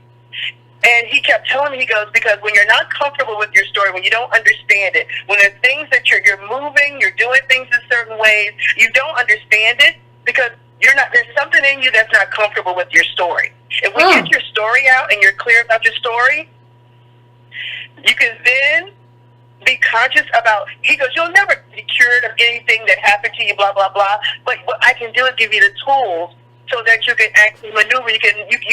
Okay, if I'm doing something wrong or cooning or whatever that thing is, I'm just relating it to what we're talking about. Yeah. You have tools to kind of manage it. But it makes me think about our topic because that was super powerful for me to really kind of sit down and kind of evaluate my relationships in my life and kind of just why I'm where I'm at right now and how I deal with people. And I think that when we talk about people like Michelle Alexander and different people that kind of sell us out, again, I think Otis and a lot of people that have called in, they're right. We may not be able to convert everyone and we may not need to try, but I think that if more of us are comfortable with our story, we will move differently. We will be more comfortable in those spaces, speaking out in a very articulate, clear way about why it's wrong, right? Without getting super emotional. And that's kind of what I took from this. Like, even with the Denmark Vesey, and just talking about his patience and just, it's just amazing how he was able to recruit just all of those things, kind of understanding your story, being comfortable with it, and really mapping out a plan of how we're all going to move forward. We're not going to be able to bring everyone with us, right? What is it, 80-20 rules, 20% are going to do the work? But I think we got to have a really strong 20%. So that was kind of my give. I just kind of felt let me just say this. Let me just say this while you're on the phone. I think you're right. And I think what happens is, like you say, understanding our story. I think what has happened to us, like the way people recoil when I say we come from slaves, like, I don't want to come from that. We run from our story. And we don't understand that the story that we have of resiliency in this country, understand nobody else has this. Like, there's a story in there about how they tried to have Indians as slaves, it ain't work or whatever. Like, so it wasn't consistent. Like, consistently chattel slaves and then consistently subjugated. Like, it's a wonder that we're here. And so when you look at that, when you see Denmark Vesey and the rebellion from Stono, and then you go all the way to Nat Turner, you keep going, you understand that, like, coming from slaves is nothing to be ashamed of. Coming from slaves is nothing that we should, like, have any shame in. Stop running from who you are and understand who you are and, like, the power that is in that. Like, you got to understand who you are. You can't run from that, be like, well, I don't want to do that, I want to be this. No, understand this and get the power. There's some power in it if you let it. Oh, it's tons of power in it. And I know for me personally, that gave me a lot of power of not being ashamed of certain people and things that have happened and going, it is what it is, and how do I manage it if it comes up? And I think it's the exact same thing with our descendant of slave history. And I think that this book club and your shows, I think it goes a long way to helping people feel comfortable, giving them the words to use when they kind of explain our story. And I think that's what it's going to take, having more and more people educated in that as we move out in the world, sharing the right story. Oh, thank you, fam. I appreciate it. That was powerful. I appreciate that. That was powerful. We got to own this story. Like, we can't run away from this story. Like, and you'll hear other people from other groups that are not even our groups say stuff like, well, who wants to talk about they come from slaves? Well, like, you don't know our slaves. And you can't say that you have a problem if you might have sold us. So, you can't say nothing. But like, we are the most resilient group. Like, we still here, sitting here talking to each other right now. Chattel slaves subjugated every generation. Convict leasing, reconstruction, subprime loan, every generation. We still here having a conversation. Like, how you not be proud of that? How you want to run somewhere else and be somewhere else? Why you want to run from that? Do you not understand what this is? Do you not understand who we are? Do you not get that? Like, this, we are like a force. We don't need to try to be somebody else. You have to own your story, own your people, own your lineage, all of it. All the slaves, slave masters, you might have some potato immigrants in there with the potato famine or whatever. Own everything. Own it all. But own what the lineage of slavery created, which was a caste system, which doesn't allow you to benefit from all the other stuff that you are. Race, we talked about race being made into a con so America could have a bottom caste.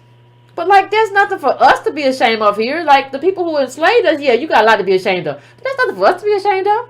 Like, I have to go to 610. 610, I'm coming to you. What's your name? Where you calling from? What's on your mind? Hey, Yvette. Hi, family. How's everybody doing tonight? How you doing? I'm excited. I'm really excited. I can't complain. Can you hear me? I can hear you good. Okay, cool. There's a couple of things I want to say. Primarily, I really agree with a lot of the earlier callers. This young lady just talked about Sam Greenlee, the book was just beside the door, and the young lady just talked about knowing your history. Yeah. And to that effect, I like to recommend maybe we do the Outliers by Malcolm Gladwell, because it does talk about history. Very good book. History is into who you I've referenced that book. Very good book. I recommend that book as well. Yeah, but I just finished reading that as well. I like to talk about what we have with respect to, we all know that Alex Haley plagiarized the book Roots, the story, that was plagiarism, and they tried to, use that to instill in us a certain mindset, okay? And I don't mind that, but you also saw in the story where they took Kofi Kente, who understood who he was and where he came from, and what they did, they broke him and made him adopt the word Toby as a name. Yeah. So he had to change who he was to fit the paradigm going forward that the Caucasians wanted him to have, what the slave masters wanted to have. But when you look at the Tillamook, it's so interesting when you do etymology on his name. Tillamook, it really comes from, well, you would say Greek, but you really can't say that. If you've done any work with Chinik Diop, you'll know that he did a lot of work and understand that these European languages come from our language. But anyway, the word Tillamook, which sounds like Denmark, it comes from, it means far fighter. Okay. So it gives me an understanding where they didn't really, they kept saying they didn't know whether he came from Africa or whether he came from the Caribbean, okay? But if you understand that the name Tillamook means far fighter, I would be inclined to believe that he came from the Caribbean for one reason. It had to be someone that was taken and transported, his mother, his father, whoever, before he was put into slavery on the ship and everything like that, that told him who he was. And they instilled in him and they imbued in him a certain veracity, a certain spirit to fight. And so you can see that this also rings forward when you talk about on page 159 when they called Mingo Heath. Uh-huh. Well, they even told you when you start reading the notes that they took your name from where you would come, what you were called by. You were called by your tribe. And Mingo was a Mandingo. So you can see where they took the word Mandingo and they shortened it and truncated it and called it Mingo. Yeah. That became his name. So using that same philosophy and just looking at how they were taking people's names, you take Tillamook, what meant a far fighter, fighting far away. If his parents named him that, then obviously when he got hooked up with Captain Vesey, then you can understand why Captain Vesey was taken and transposed his name from Tillamook to Denmark. So that was a form of renaming. It's like they put their stamp on you. They brand you. Put that stamp on you. You gotta slow. No, you gotta slow down and say that slow. They put their stamp on you. Oh, that's powerful. They put their stamp on you. Go ahead. Mm-hmm. You can continue. I'm sorry.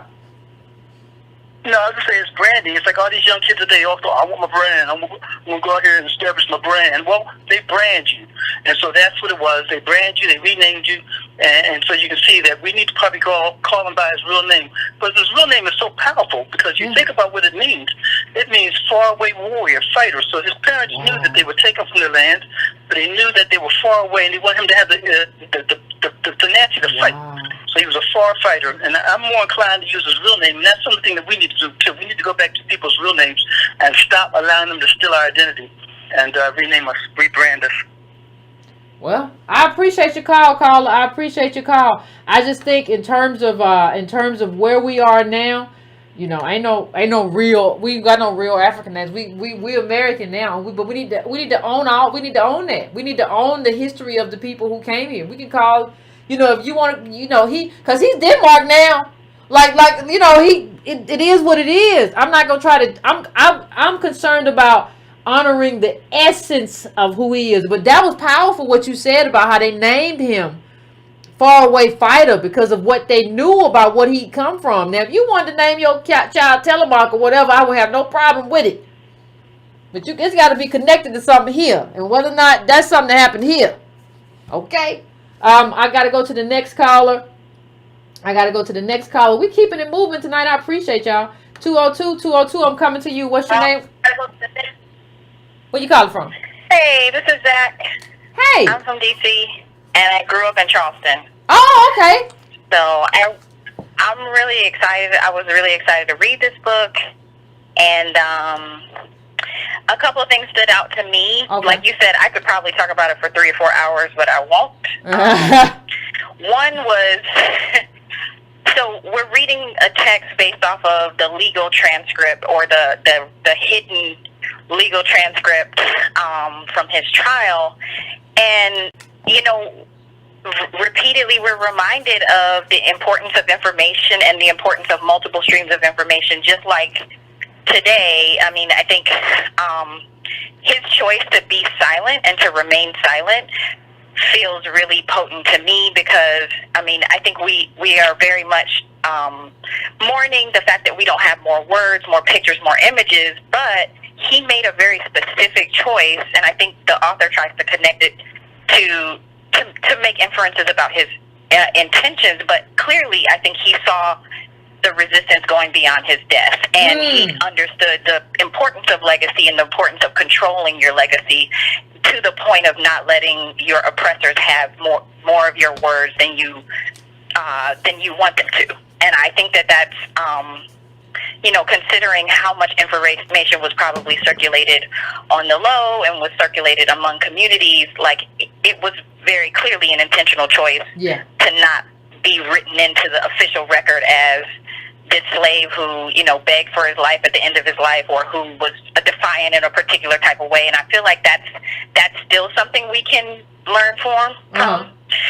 I mean, there were information campaigns even back then. There were attempts to take sound bites and little small pieces of what people said and twist them into national news or into propaganda. And he was probably very clear on not wanting to have his legacy be a part of that.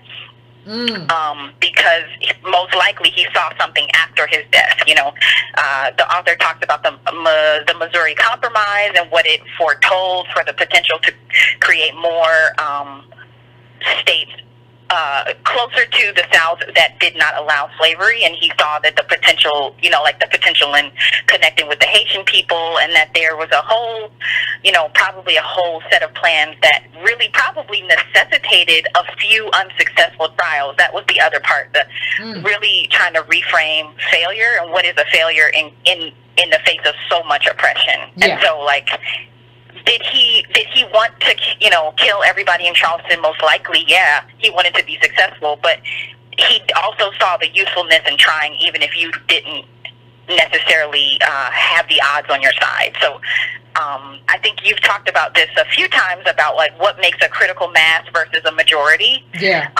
And understanding that you can change a conversation, you can really provoke a difference in political conversations with a minority of people, with the 9,000 out of 63,000 in Charleston at that time. Yeah.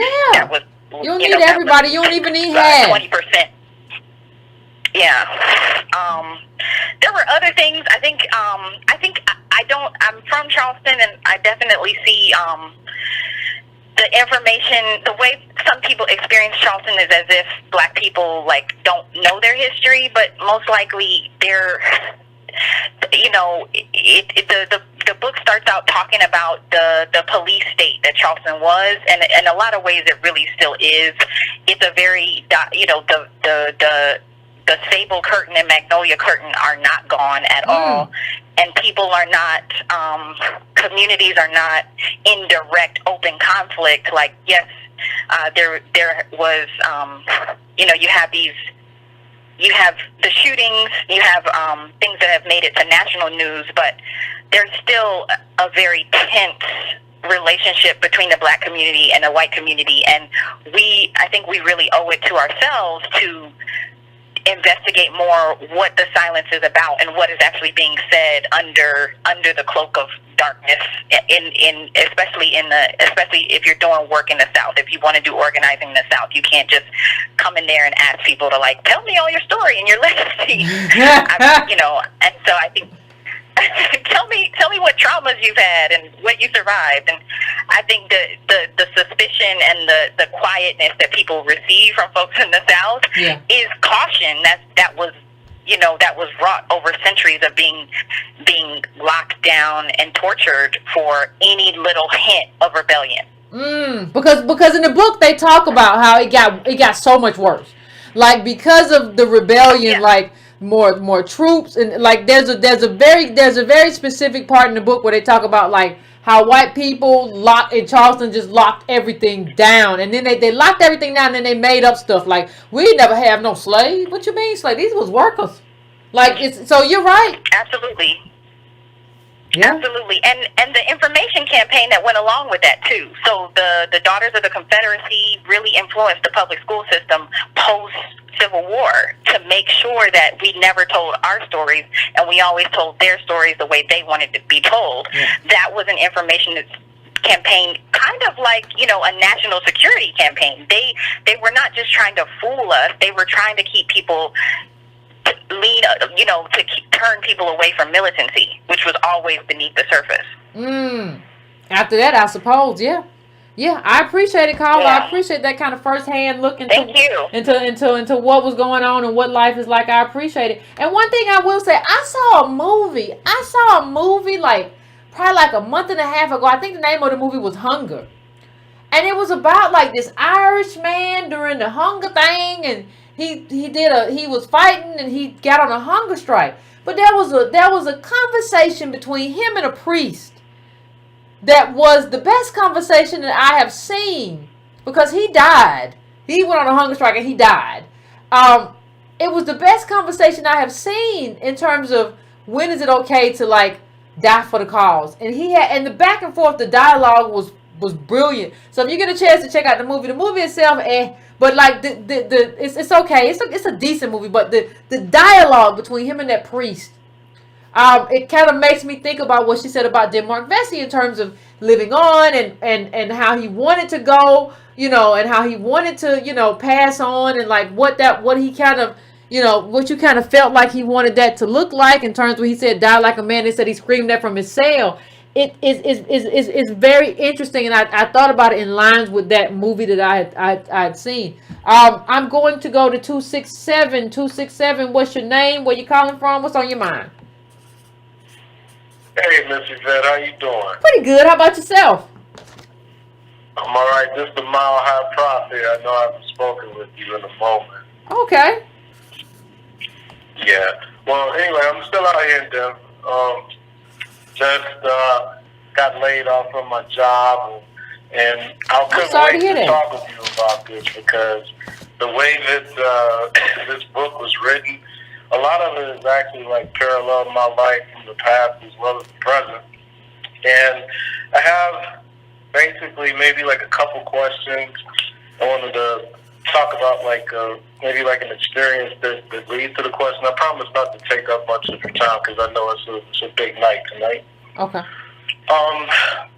First, the religion aspect of the book, I thought it was very interesting that Denmark Vesey, during that time, it seems like he was pretty fluid between religions that we all had as like black people there. But in my experience, growing up as an ADOS person who is from atheist parentage, I know it's rare for black people to have that.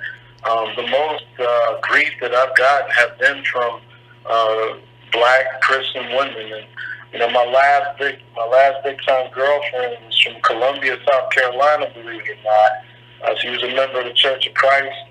You know, I'm not a church goer, but I went with her anyway, and then, you know, church was going, had me sitting in the back, but when white folks came to visit that they'd never seen, they stopped the church service and had all the white folks sit in the front. I thought that was pretty interesting. Now, secondly, this character, Monday Jail, who was in the book, he's actually an Igbo African, right? I think so. And he ended up, right, so he ended up selling out Denmark Vesey in the end, correct? I think so. I can't remember. Do you remember?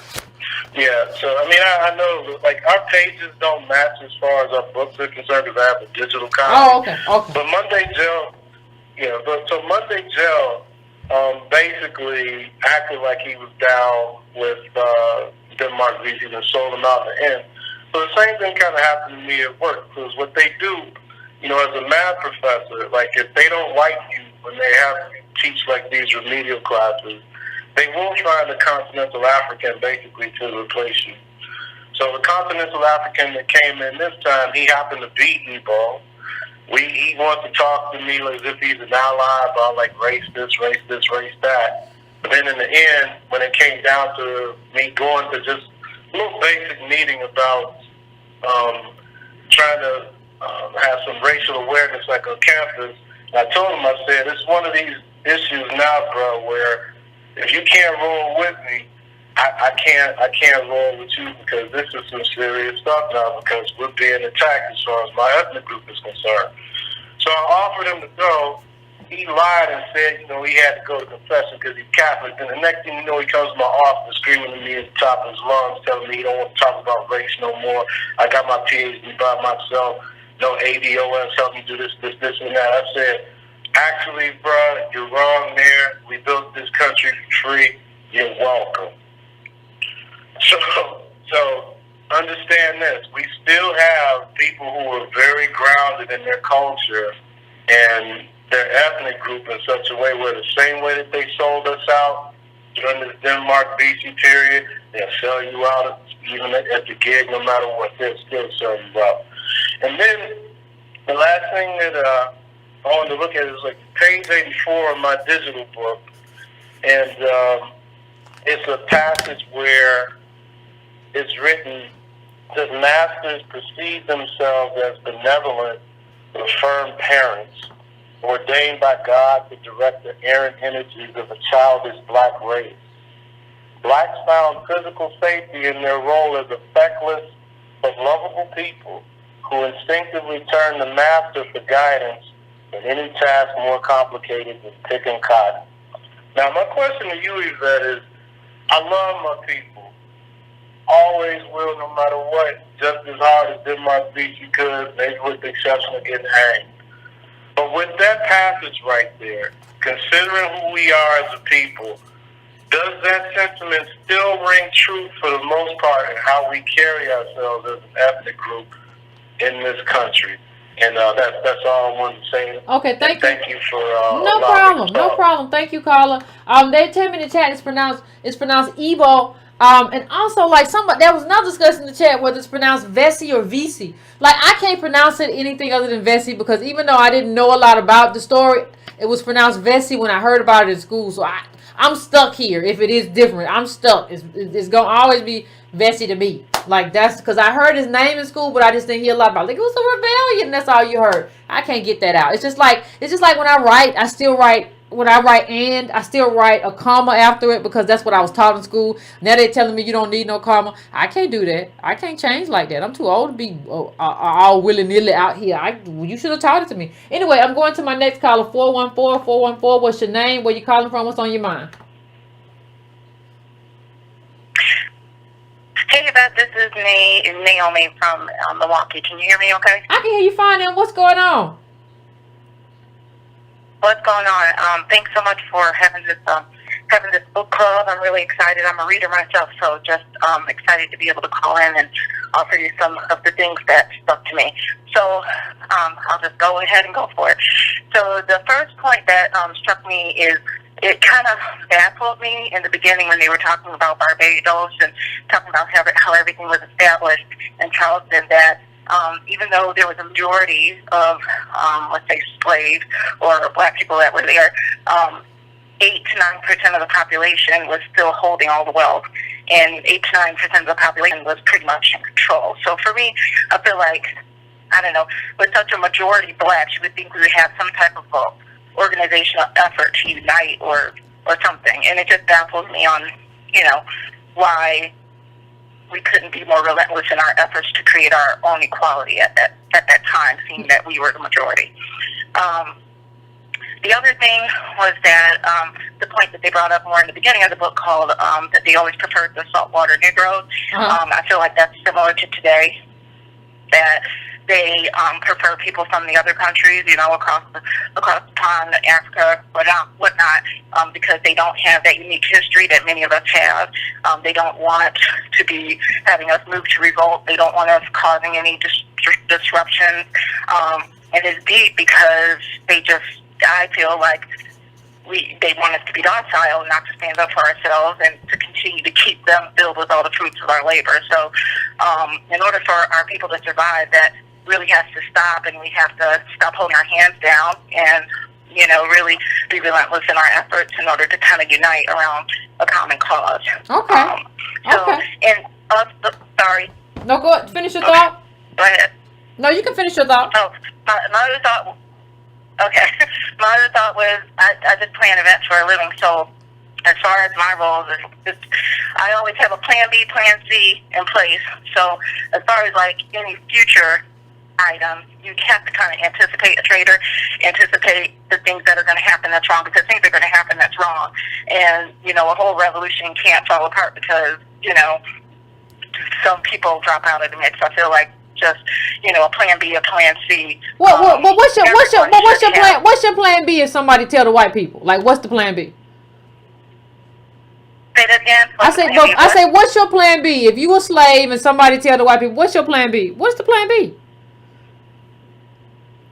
I mean, it's like carry out whatever the orders are. I guess 9,000 people knew what they were going to do. So.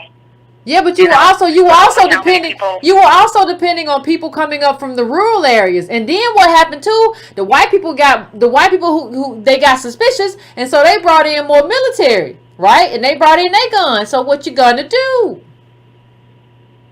Yeah, I mean, I feel like at that point, the only thing that you can do is just move forward really relentlessly regardless of the circumstances, and I feel like that's kind of where the heart of where we need to be, because otherwise you're going to do what? It's just hold your head down if we're going to be in the same. Well, no, a lot of times you're just planning for another day. You don't anticipate getting picked up. Like, you don't anticipate that they have gotten as much knowledge as they've gotten. Like, you might know somebody tells, but you don't know who tells, and you don't know who talked to who, and how much the person that they talked to knew. So you don't know that, like, this little mulatto talked to somebody who really knew some stuff and came back and told his master. You don't know when somebody tells, like, you don't even know, like, who told and how much the person knows. The person who told, how much they know. Like, you don't even, like, we live in an information age. We don't even know, like, you know how hard it is to try to figure out, first of all, who told, and then the person who told, how much did the person who told know? So do we put it off, or we're going to put it off, or do we go ahead today? Like, it's so complicated. It's so complicated. Like, it's so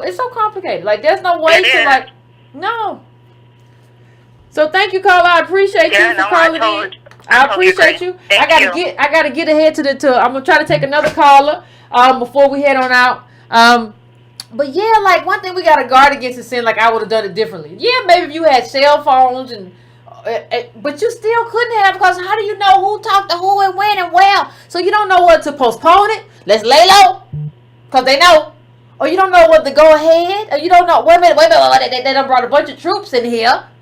They done brought a bunch of people. Now, where's my people that was supposed to come from the rural area? I sent a man on a horse. Where he at? Like, it's a lot going on. Like, it's a lot of moving parts. It's a lot of moving parts. And they didn't want people from the Caribbean, because the people from the Caribbean, apparently, they be fighting. All the people you be bringing over here, they fight.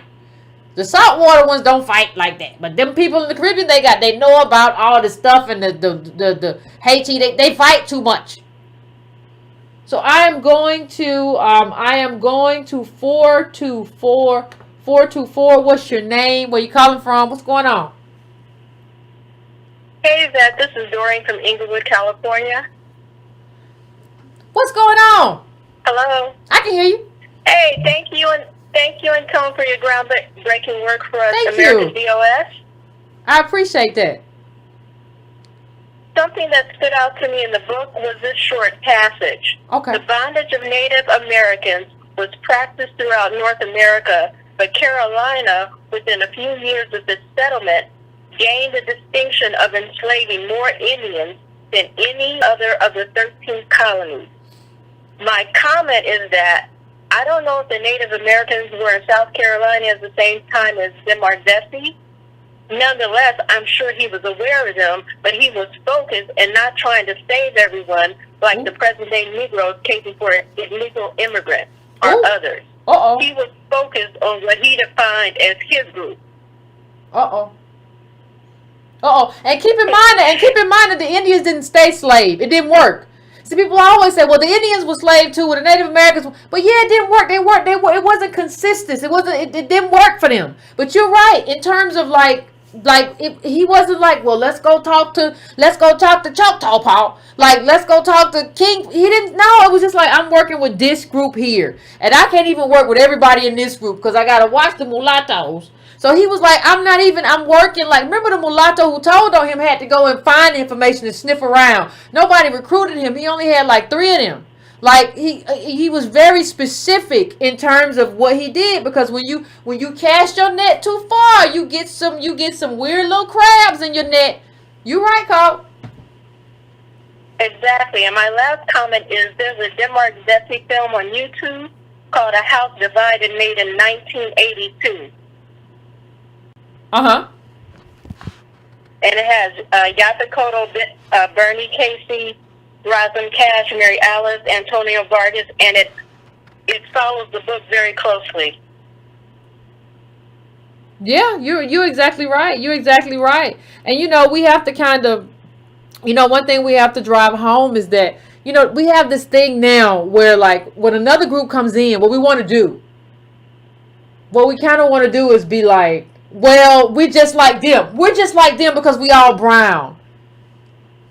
But we all have melanin. And like, we were living with white people, like, in their homes. Like, we were the closest thing to you. Like, it's not, I don't think, exactly. Small, intimate circles. We traveled in horses with you. We help you bathe. Like, how do you, and then we, as American DOS, we try to then we got more in common with this group. No, you don't. Like, this is like, we are so attached to our oppressors. We don't even understand. Like, we're American, and it's an awful kind of situation that we're in. But like, this isn't something where just like white people are your co-workers at work. This is like an intimate circle. You spending long times, like, exactly. remember in the book, Governor Bennett was like, he's like family. Talking about his slave. Like, that's what he says. Exactly. He means that. He means that. He got defeated by another dude who wanted to be a politician, who wanted to take over as governor, who was like, he's too kind to the Negroes, and we're going to show him. Like, there was a whole lot of white interplay in there, too. It was a whole lot of politics going on in there. Like, but I hear you exactly, Carla. You're right. And this might tickle you, Pan-Africanism saved me from Christianity, and you saved me from Pan-Africanism. Well, it's all a process. It's all a process. Thank you, Yvette. Thank you. I appreciate you. Woo, it's all a process. We all do what we can, where we can. I'm going to try to take two more callers. 313, I'm coming to you. 313, what's your name? Where you calling from? What's on your mind? This is Sanubi Uncle from Detroit. What's going on? How you doing? How y'all doing? Pretty good. Brown family, what's the word, man? Blood, sweat, and tears. Vesey and Yvette about the Exodus. Things like snitching, that's been happening. The tech is the way it's going down now. Like, the data is ridiculous in ways that we don't even understand. The other point is that I just want to analyze the effects of white America having their heroes for all of this time and being able to, like, dig into the small crevices of the moments of their lives and, like, analyze that. Because we sitting here talking about Vesey. Would Vesey be proud of y'all and what y'all are doing? I'm talking to the family. Like, would Vesey be proud of, like, your mind state and what you're doing and how you're thinking, though? Like, that's all I'm saying. And then the other thing about this snitching is, like, it's, like, the emotionalism in public, like, without the utilization, but we don't want to utilize comprehension. You know what I'm saying? So I think what I'm saying is that it's all warfare. So we can't just go out and be like, oh, we black, wearing dashikis, but we don't have no apparatus for utilizing, like, the things that we're trying to do. So that was the only thing I wanted to say. I want you to get your other caller, but would Vesey be proud of what y'all are doing and how y'all are thinking? Thank you, Yvette. I love you so much. No, I appreciate you. Carl. I think that's something we should always keep in the back of our minds. Like, would Vesey be proud of what we're doing? Like, even when the woman called, I appreciate what we always trying to figure stuff out in hindsight. But you got to understand, we live with our masters in close quarters, travel by horse for hours. How you going to get to somebody? How you going to keep a secret? How you going to know when a secret has been revealed? You can't plan like that. Like, that's why what Vesey did was so remarkable in so many ways. That's why, to keep, like, the fact that he kept this secret for years. This wasn't something that was planned in 3 weeks. He kept this secret for years. He cultivated a group and got them ready for years. And I think you should keep it in the back of your mind is, Vesey, what would he think about, like, what I'm saying, what I'm believing, how I'm moving, how I'm thinking?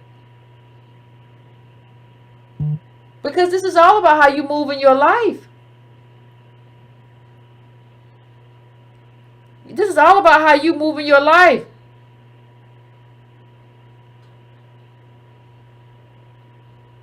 Nobody's talking about a slave revolt, but this is all about how you think and how you maneuver, how you do your politics. Because we're in an era where we got to talk how we do your politics. What's your solidarity? How are you navigating? How are you choosing your friends? How are you choosing your enemies? How are you moving? So I'm going to take my last call. We're over the 2-hour mark. I'm coming to 229. 229, what's your name? What's going on? Over the 2-hour mark. Turn your background down for me. 229. 229, turn me down in your background. Can you hear me? Yeah, I can hear you now. Oh, hey, Yvette. My name's Elliot. I'm calling from Albany, Georgia. Okay, what's going on? Nothing much. The point I really wanted to make that stuck out to me was that on page 44, or actually 46, it kind of mentions where it mentions that the white authorities in Charleston during Vesey's time, they had an issue with just religious tolerance in general, but what eventually outside pressure, such as like from domestic and international forces, it kind of made them change gradually over time. And it made me think that in our case for pleading reparations today, if we could kind of figure out a way to sort of, right now it seems to me that we're not really getting our issues out in the mainstream like that. And it's easy for white people and people in the U.S. to kind of ignore our problems. So it's kind of like they're not really seeing what's going on a personal level. So kind of like how Martin Luther King, he kind of used, like the Birmingham campaign, he kind of used photography to show like high schoolers getting sprayed by like fire hoses and stuff. So if we could kind of get that if we could kind of get the truth out there more, I think that would really help us in our case for reparations. All right. That's all I have to say. Thank you, appreciate it, Carla. I think but see, we gotta like I'm so like, let me tell you, like I'm so enthused by the number of people who showed up today for the show. Like if we're gonna talk about, we're gonna have this conversation, people have to show up. Like people have to show up to have a conversation. You can't have a conversation by yourself, and you can't like move a group to critical mass if y'all want to show up for a whole lot of other stuff that's not nearly as important as history. And you have to know what you want to be anchored in. You can't, like, one of the things that can't happen as I close this out, we have to be really anchored in ourselves. We can't be anchored in nobody else. We can't be anchored in, I want to be like this capitalist. He's so, I read all of John D. Rockefeller. I read all of Carnegie. You trying to anchor yourself in the people who oppressed you. Okay, fine. Okay, I wear a Wakanda outfit all the time. Okay, so you trying to anchor yourself in something else too. Okay, none of that works. Like when you look at people who have a specific community and a specific culture, it's fine. We're all American, right? It's fine. And I'm not saying that we don't all enjoy and take part in American culture. But when you talk about your specific subculture, that's different. We can all go watch Superman, Spider-Man, all that stuff and enjoy ourselves. American blockbusters, all that stuff. But in terms of our internal understanding, in terms of our drivers, in terms of how we do our politics, that over there is entertainment. And you can take some other stuff with it in terms of that kind of mythology. You can take that with it. But over here is something different. And that is our internal story, which should drive how we do our politics and how we see who the people are in our community and how we navigate this terrain. And that takes a sophisticated understanding. We have to be able to take different parts of ourselves and use them to navigate in different ways and achieve different things. We are American. I'm not telling you to get somewhere and just read about Denmark Vesey and just read about, American Black history. I'm not telling you to turn off your TV or not go to the movies. We are American. We are immersed in this, and we should get all the joys that come from it. But I'm telling you, in terms of who we are, we have to be anchored in something. And what we have to be anchored in terms of who we are, is not something that is apart from us. It has to be us. And we have to understand our own selves and our own history if we want to be anchored into it. Memory is power. There's a reason why we see a bunch of Confederate statues and we don't see a bunch of us. There's a reason why Dylann Roof was empowered to go into a church and massacre the people who were in the church that Denmark Vesey started. He had Denmark Vesey's name with him. And what I'm telling you is that we need to carry Denmark Vesey's name with us. He is our power, and everybody of that, all the rebellions, all the people who understood and navigated a place. I don't care whatever they did. I don't care whether they were a part of it, if they were the person who moved the canoe or whatever. All of these people, from generation to generation to generation, are the reason that we are here, and we need to carry them with us and use them to empower us, especially as we drive forward and how we view ourselves and how we see ourselves as we move forward in this life. We need these people. You have to, when people say you stand on the shoulders of your ancestors, they ain't lying. You can't stand on other people's shoulders though. It don't work that way. I'm sorry to report, it really don't work that way. So I want to thank everybody. I want to thank everybody who showed up and to showed up for the book club and who read the book. I appreciate it. Y'all continue the conversation in the comments. I'm so thankful. And I think, let me know what you all think. We might do another book. So we might do another book. If y'all are with it, let me know you with it. And I will suggest another book and we will do another reading. I got plenty of them. So please like and subscribe if you haven't subscribed. Please hit that bell if you haven't hit that bell to get notifications before you leave out. I would appreciate it. And I will see everybody on Monday. And on Monday, if y'all are cool, we'll talk about another book. All right, fam. I see you.